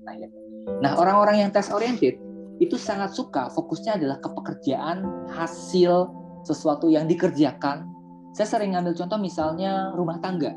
Suaminya misalnya task oriented. Itu artinya suaminya berpikir, berasumsi, dan menganggap bahwa kalau kamu sayang sama saya, cuci piring. Kenapa? Karena task oriented. Sayangnya, cintanya itu diibaratkan dengan sesuatu yang berhubungan dengan pekerjaan, tugas, tes. Nah, kemudian dia dapat istri yang people oriented. Ini kedua hal yang bertolak belakang. Kalau kamu sayang sama saya, dengerin saya. Saya mau curhat. Kalau pulang tuh usap-usap saya. Kemudian jadi orang, jadi sosok yang bisa saya butuhkan, ya, butuh kehangatan. Salah nggak? Nggak salah. Dua-duanya hanya berbeda. Nah, kalau misalnya saling nggak tahu ini, ya udah, jadinya crash tadi ya. Mau kerja, mau diperhatiin, mau kerja, momennya salah. Gitu. Nah, kalau misalnya kita berhubungan dengan orang task oriented, biasanya selalu fokus kepada hasil pekerjaan, nggak peduli sama orang. Tapi sebaliknya kalau yang people oriented itu pedulinya sama orang. Misalnya tugas kelompok waktu sekolah dulu. Task oriented selalu nanya, apa yang mau dikerjain? Kalau people oriented, siapa yang ngerjain? Pertanyaannya beda. Itu dua hal yang jadi orientasi yang berbeda pertama. Nah, kita masuk ke yang mana? Ke task oriented, kita fokusnya kemana nih? Ke kerjaan, ke hal yang bisa terukur, ke hasilnya, atau ke people oriented, sesuatu yang sifatnya perasaan, sesuatu yang koneksi. Dia mengerti saya mengerti dia. Gitu. Penempatannya juga beda. Nah, kemudian ada profil kedua. Profil kedua ini disebut sebagai profil aktivitas, ya, atau tingkat kenyamanan seseorang dan cara seseorang mengisi energi. Nah, kalau istilah yang paling umum kan kita kenal ada istilah extrovert, introvert, ya. Tapi ini saya istilahkan sebagai aktif dan pasif. Atau mau disilahkan extrovert, introvert juga boleh sih. Ada yang mengistilahkannya juga outgoing, reverse itu boleh. Intinya ada orang yang aktif, ya, suka keluar rumah, suka lingkungan yang ramai, suka ngomong, diutarakan apa yang ada di pikiran, diutarakan aja. Enggak kalau nggak diutarakan tuh ganggu banget. Kemudian kalau misalnya ada apa-apa nggak nyaman langsung ngomong aja. Suka komunikasinya tuh lewat telepon langsung. Kalau misalnya ada apa-apa langsung ditelepon gitu bisa. Nah yang kedua ada yang pasif. Pasif ini adalah orang yang biasanya komunikasinya tuh lebih memendam. Kalau ada apa-apa dipendam nanti deh disampaikannya. Sukanya komunikasi lewat chat, lewat tulisan, gitu ya. Surat menyurat gitu kan lebih suka. Dan kalau orang yang pasif kalau mau ngomong sesuatu tuh mikir-mikir terlalu jauh, mikir-mikir dulu, ntar orangnya tersakiti atau apa. Nggak ada yang salah juga sama dua orang ini, dua tipe ini, mereka hanya berbeda. Ada yang memang orang suka mengutarakan, ada yang memang suka kesendirian tadi. Kalau yang tadi dari disinggung tadi, salah nggak sih orang suka kesendirian? Enggak. Ya, itu memang cara dia mengisi ulang energi. Tapi apakah orang yang pasif itu nggak bisa ngomong depan umum? Bisa. Itu skill, beda ya. Ini kan tipe kenyamanan. Tapi kalau skill berbicara, skill sosialisasi, itu semua bisa dipelajari. Tapi kalau pasif aktif ini adalah cara kita mengisi ulang energi. Contohnya, misalnya saya lagi suntuk, saya mau sendirian, mau baca buku sendiri, atau mau nonton movie maraton sendiri, atau misalnya ya udah cuma sekedar ngeteh terus males-malesan, itu mungkin jadi orang yang pasif ya. Cara orang pasif ngisi ulang energi. Nah, yang aktif gimana?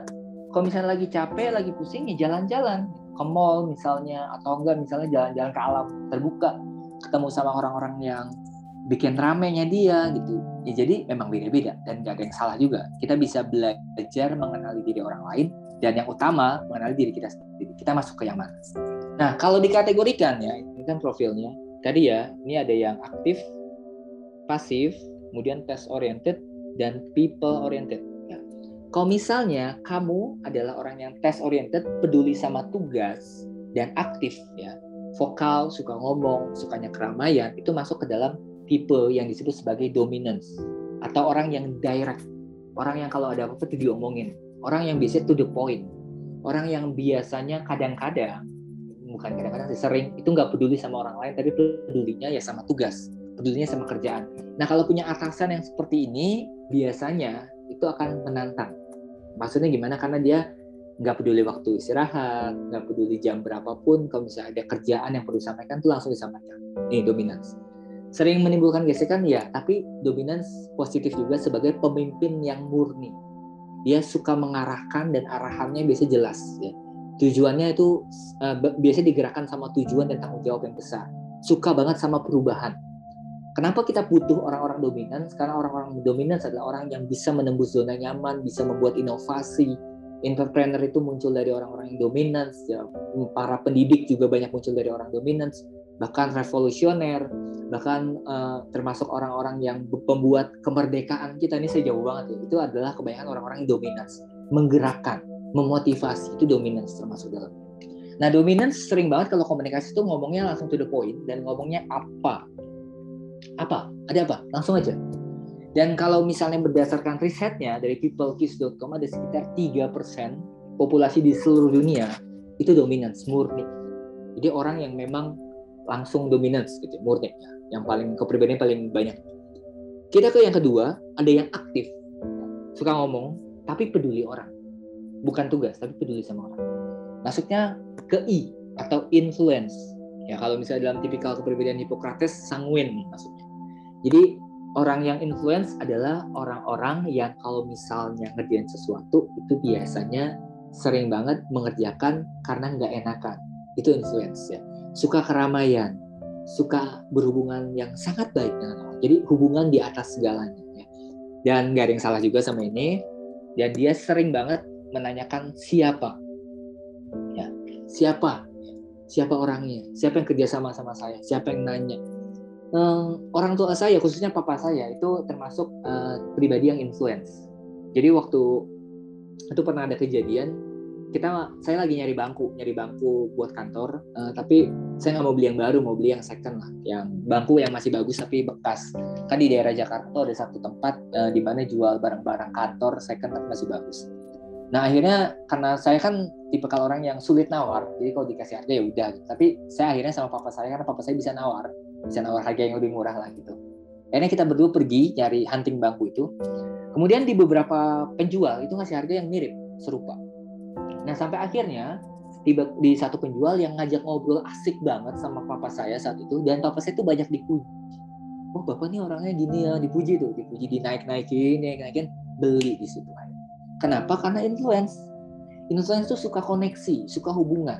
Ya.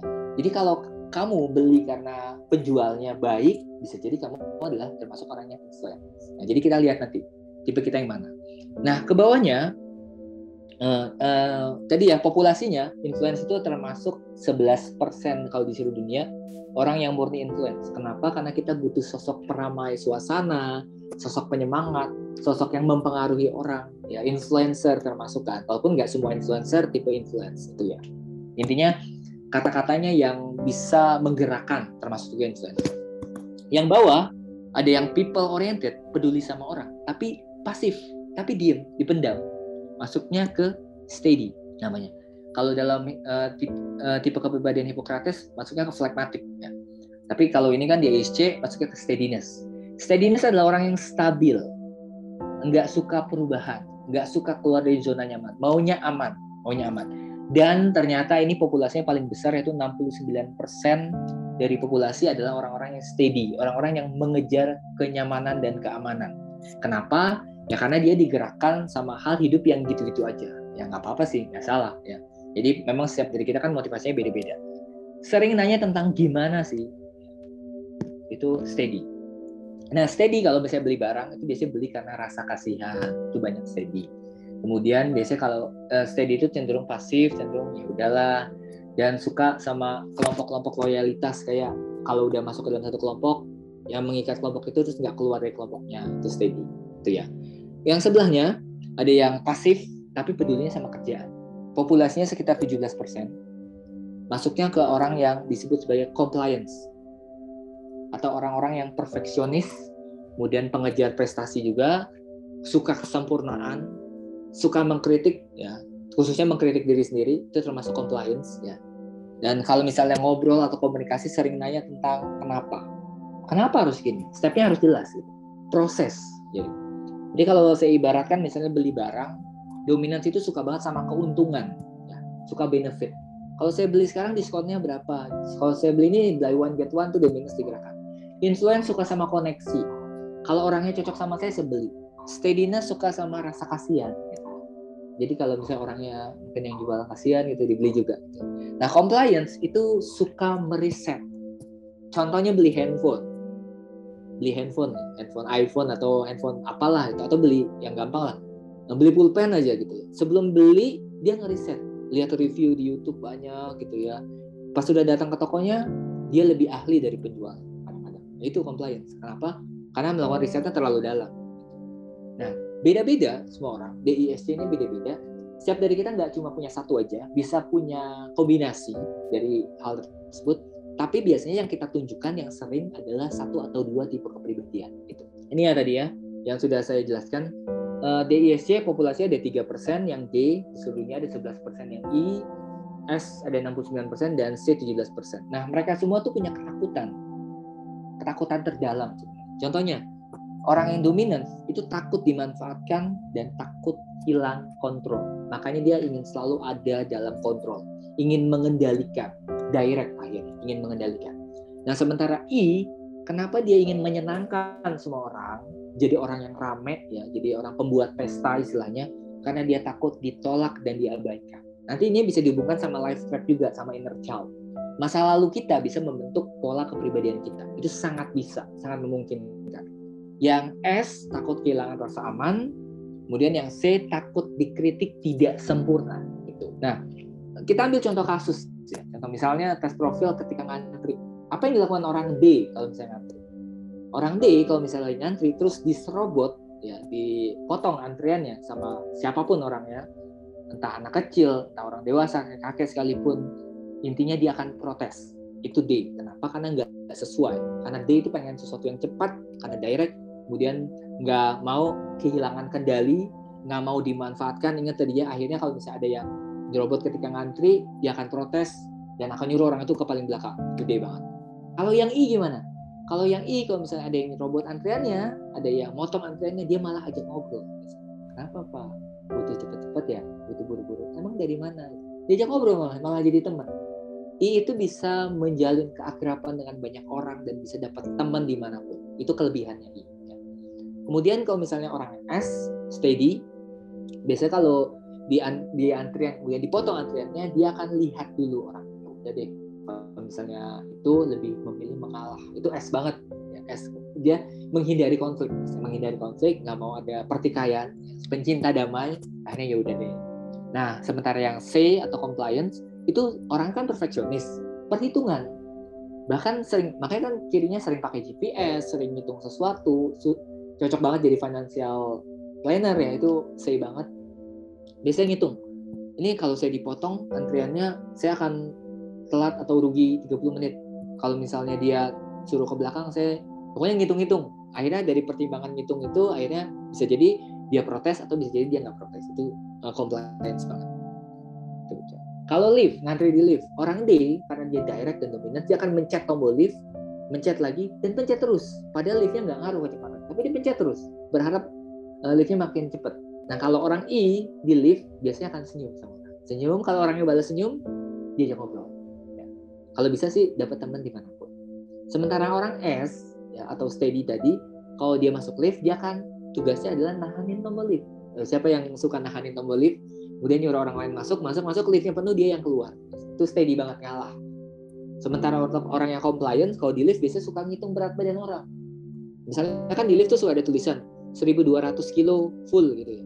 Terus dihitung, ini orang kayaknya beratnya 40, nih kayaknya 50, nih 70, dihitung-hitung tuh satu orang masuk lagi liftnya penuh nih.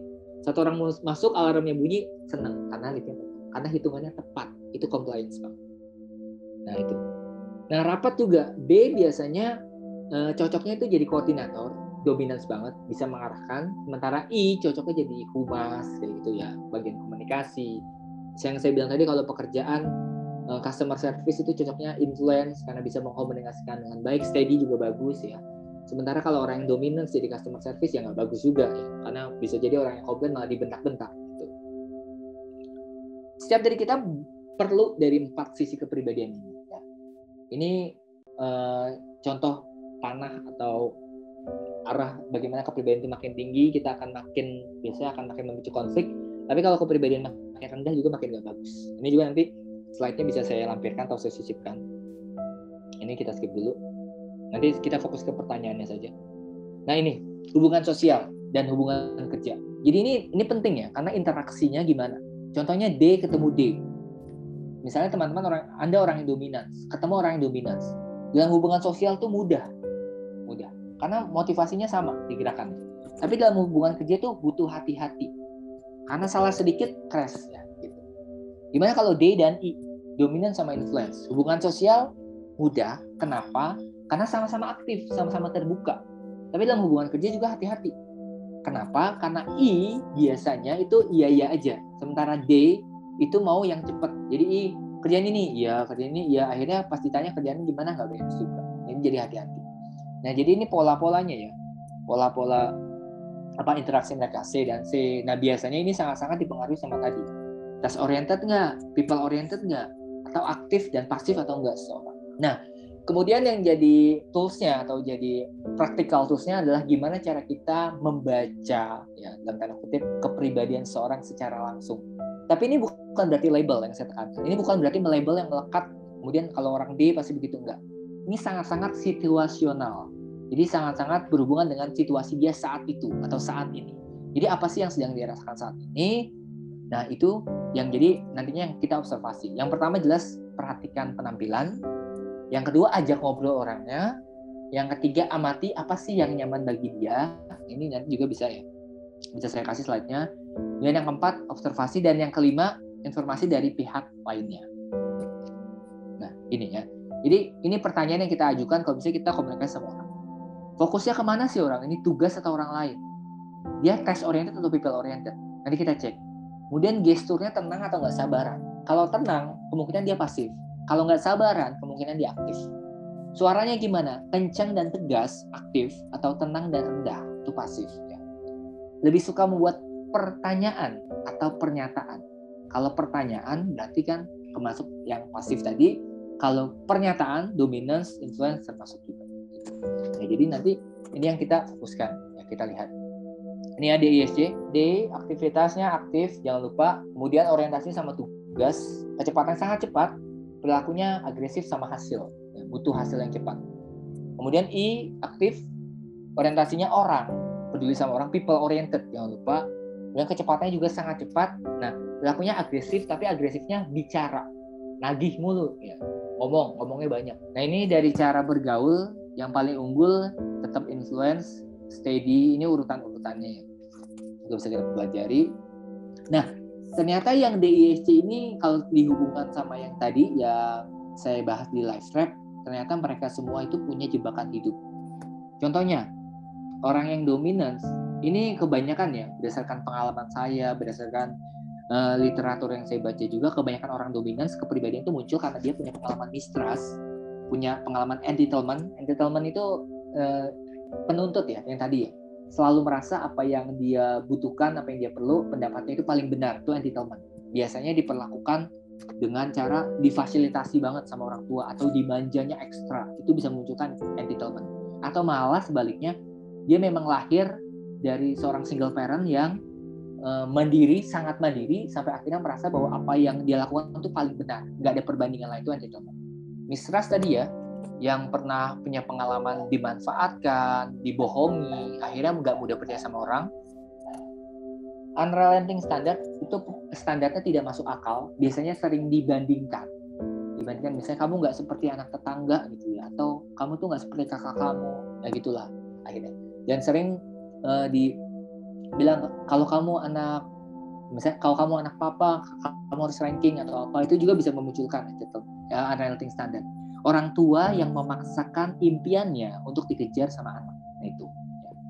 Influence, kecenderungan life trap-nya adalah abandonment, pernah punya pengalaman kehilangan, akhirnya dia nggak mau kehilangan lagi dan mengikat dengan kuat siapapun yang dekatnya.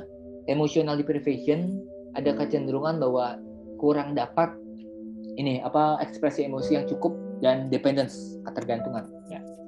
Kalau steadiness, ada pengalaman bully tadi yang ditanyakan juga, social exclusion, ketergantungan. Subjugation ini selalu patuh karena ditekan ya sama orang tua, dan juga vulnerability ini sering ditakut-takuti waktu kecil. Dan yang terakhir compliance, ini sering dibandingkan juga. Kemudian ini sama ya, orang tua yang memaksakan impiannya dikejar sama anak. Dan mistrust juga sama, pernah dapat pengalaman mungkin diambil keuntungan dari orang lain. Nah ini menarik sih, kalau saya biasanya kalau dalam konsepnya pengajaran, saya cari tahu dulu kepribadiannya. Misalnya anak ini influence ya, kemungkinan dia punya 3 kejadian. Ini kan life trap ini kan terkait sama kejadian. Apakah dia punya kejadian ditinggalkan, punya kejadian di mana orang tuanya tidak memenuhi secara emosional, atau punya pengalaman tergantung sama orang lain, itu atau ini. Pokoknya semuanya ini bisa jadi rujukan, dan menurut saya, karena saya tahu pekerjaan pengajar itu sangat menantang, ini bisa jadi rujukan dan alat bantu untuk teman-teman pengajar untuk memetakan perilaku, arahnya seperti apa, dan cara komunikasi juga beda. Karena dominance yang tadi, komunikasi lewat hasil, influence lewat koneksi, steadiness lewat kebersamaan, loyalitas, dan compliance biasanya lewat analisa ya, kesempurnaan gitu sih. Oke, sampai sini dulu. Mungkin ada yang mau tanya atau dihubungkan dengan kasus akan lebih menarik. Yuk, saya serahkan lagi ke hostnya. Iya, baik. Terima kasih, Kak Anton. Luar biasa nih hari ini nih. Kita ada pertanyaan sudah masuk 4, Kak. Kak, kalau ada satu anak menonjol di kelas, kadang membuat kita refleks memuji di depan kelas. Hal tersebut menimbulkan respon yang berbeda, Kak. Yang pertama, sisi membuat si anak jadi role model untuk memotivasi. Satu sisi malah menimbulkan kecemburuan, apalagi di pedalaman. Sensitivitas anak-anak lebih dalam. Bagaimana dengan case seperti ini ya, Kak? Terima kasih. Konsepnya mungkin masih pakai reward punishment. Jadi gini, reward punishment itu nggak bisa berdiri sendiri. Contohnya kita mau menghukum. Misalnya saya ambil contoh menghukum. Apakah menghukum itu boleh? Boleh. Tapi menghukum harus ada rewardnya juga. Jadi kita harus bedakan apa sih yang baik dan apa yang buruk. Itu bisa sih. Sampai sekarang pun walaupun terdengarnya ini klasik ya, tapi itu masih efektif, bahkan dalam dunia kerja pun dipakai. Bahwa kita boleh kok memuji, kita mengasih reward, tapi kita harus juga ngasih punishment. Jadi ini sejalan, beriringan, bahwa mulai dari hal-hal kecil aja. Dan kita kasih tahu bahwa kalau kamu misalnya berprestasi, nggak cuma prestasi ya. Kalau misalnya kamu sopan, misalnya kalau misalnya kamu tepat waktu, itu ada rewardnya. Tapi kalau kamu nggak mengerjakan sesuatu, atau misalnya kamu berperilaku nggak sopan, itu ada punishment-nya. Jadi ini bisa diajarkan, dan menurut saya itu cukup efektif sampai saat ini. Jadi dua-duanya beriringan. Thank you, Kak. Yang kedua adalah, Kak, ada 3 ekspresi perilaku. Manakah yang lebih baik ketika kita menemukan lingkungan baru? Menggunakan topeng sosial atau langsung menunjukkan temperamen? Karena seringkali kita dijudge sebagai pribadi yang munafik jikalau kita menggunakan topeng sosial. Setiap dari kita tuh pakai topeng. Bahkan yang ngomong munafik pun pakai topeng. Sebenarnya nggak apa-apa sih. Kuncinya gini, kita hidup nggak dari perkataan orang lain. Orang lain mau ngomong apa beda, ya terserah lah, itu di luar kendali kita. Kalau dalam ada yang namanya, mungkin teman-teman pernah dengar, ada yang namanya stoicisme, filosofi stoa. Ini bukan tentang agama, bukan tentang apapun, ini cara memandang hidup. Itu ada yang namanya dikotomi kendali. Ada hal yang di dalam kendali kita, ada hal yang di luar kendali kita. Yang di dalam kendali kita apa? Sifat kita, sikap, kemudian perkataan kita, cara kita memandang diri kita sendiri, kemudian cara kita memperlakukan diri kita sendiri itu di dalam kendali kita. Itu bisa kita ubah. Tapi perkataan orang lain, sikap orang lain, cuaca, macet, kemudian ketidakberuntungan itu di luar kendali kita. Yang bisa kita lakukan di luar kendali kita hanya menerima, ya, menerima aja. Ya. Fokusnya ke dalam kendali. Nah, yang jadi masalah kan kadang-kadang kita banyak ingin mengendalikan yang di luar kendali kita, tapi nggak melakukan apa-apa sama yang di dalam kendali kita. Itu yang jadi masalah. Ya. Kita nggak bisa bedain. Ini tuh di luar kendali saya ya. Perkataan orang lain ya bukan kendali saya, itu kan persepsi mereka. Ya. Bodoh amat mereka mau ngomong apa. Tapi yang bisa saya kendalikan adalah diri saya sendiri. Kalau saran saya, pakai topeng nggak apa-apa sambil melihat situasi, ya. Melihat situasi yang ada, dan kalau memungkinkan untuk menunjukkan diri sendiri ya nggak apa-apa. Itu sih. Oke, next Kak. Kak, kalau orang yang suka ngomong, bahkan hal-hal internal keseharian yang sebenarnya nggak penting, dan suka mengulang-ulang informasi atau cerita, bisa digolongkan ke dalam influence juga nggak, Kak? Ya, termasuk influence itu apa aja diomongin, kemudian kadang-kadang ceritanya udah disampaikan 3, 4, 5 kali diulang lagi, karena kadang-kadang bahannya habis. Ya. Bahannya habis terus diomongin lagi, ya nggak masalah sih. Itu salah satu cirinya. Biasanya ingin memunculkan keakraban, kemudian ingin membuat orang lain tuh jadi nyaman ya, untuk mendengar kisahnya, ya termasuk influence. Oke, ini ada pertanyaan terakhir, saya nggak tahu nih masih masuk lagi nggak ya. Masih boleh bertanya ya, Bapak Ibu guru sekalian yang di seluruh Indonesia, masih ada waktu. Kak, bagaimana kita menyamakan antara sifat bawaan dengan personality jika pada dasarnya keduanya berbeda? Oke, ada istilah kalau dalam DISC itu responding. Jadi kita nggak perlu sebenarnya mengubah temperamen kita, sebenarnya nggak perlu. Tapi kita merespon dengan cara baik gini. Misalnya kalau misalnya temperamen kita yang muncul, kalau misalnya dalam kondisi tertekan kan dominance, misalnya kita jadi agresif. Nah, kita sadar bahwa itu yang sering muncul dan kita respon. Maksudnya gini, saya mungkin agresif, tapi saya yang tadi saya bilang tidak merusak. Jadi yang bisa kita kendalikan itu cara kita meresponnya. Menyamakan ya nggak harus juga sih, nggak harus menyamakan antara personality, temperamen, karakter, beda-beda pun nggak apa-apa sih, asalkan kita bisa menempatkannya lewat responding tadi. Misalnya kalau seperti saya nih lagi ngomong, ya saya kan sebenarnya tipenya kalau di ISC, kalau setelah dites ya, ini kan ada tesnya juga, saya tuh tipe yang compliance. Saya lebih suka komunikasi lewat email, lebih suka teks, saya nggak suka ngomong di depan umum, saya lebih suka kesendirian, ini juga saya lagi sendirian. Nah, jadi saya nggak gitu suka keramaian, dan menurut saya nggak cocok jadi pembicara tadinya. Tapi akhirnya saya belajar responding bahwa ternyata ngomong tuh asik kok, itu skill yang bisa kita pelajari, ya. Itu skill yang bisa kita latih. Akhirnya ya udah, saya pakai personality saya. Kalau misalnya ada undangan, misalnya, saya nggak suka ngomong di depan umum. Sampai sekarang pun masih ada perasaan insecure, masih ada. Kadang-kadang ngomong sama istri saya, ada yang dengerin nggak ya kalau saya ngomong, tuh ada loh pikiran seperti itu terlintas, dan itu wajar, manusiawi, dan kadang-kadang nggak harus diatasi, tapi harus kita nikmati. Kalau saya, ketidakamanan saya itu saya nikmati. Oh ya, saya masih nggak aman, apa yang perlu saya perbaiki, siapa yang perlu saya ajak ngomong kalau untuk mengatasi ini. Setelah itu ya udah, saya lakukan apa yang menurut saya cukup baik, yang tadi yang di dalam kendali saya ubah, yang di luar kendali saya terima. Oke, Kak. Next. Berhubungan dengan topeng sosial, apakah pribadi yang punya sifat bunglon agar survive, agar diterima di lingkungan dimanapun dianggap normal, apakah orang tersebut tidak lelah ya, Kak? Ini kalau saya jelasin ini agak jauh ya. Jadi ada, nanti teman-teman bisa cari sendiri ya. Ada istilah namanya ego personality. Ego itu kan keakuan. Nah, personality kan kepribadian. Nah, ego personality orang tuh idealnya kalau dalam teori ini itu bisa punya 3-7 wajarnya. Itu personality-nya. Jadi kita kalau misalnya punya 3-7 personality itu masih dalam tahap yang wajar. Ya, misalnya tadi ya di rumah, di pekerjaan, di teman dekat, ketemu sama orang asing itu udah 5. Kita kan bisa jadi 5 pribadi yang beda-beda. Dan nggak apa-apa. Ya. Tukar-tukaran tiba-tiba muncul. Capek nggak? Ya mungkin capek. Makanya kadang-kadang kan jadi diri sendiri itu lebih baik. Maksudnya jadi diri sendiri adalah ya kita meminimalisir aja. Karena ya tetap bermain peran itu kan lelah juga ya, secara emosional, lelah pasti ya kan, sama kayak orang acting aja ya. Walaupun kan kalau acting artis dibayar, kalau kita nggak dibayar capek yang ada gitu sih. Jadi kalau bisa sih jangan banyak-banyak.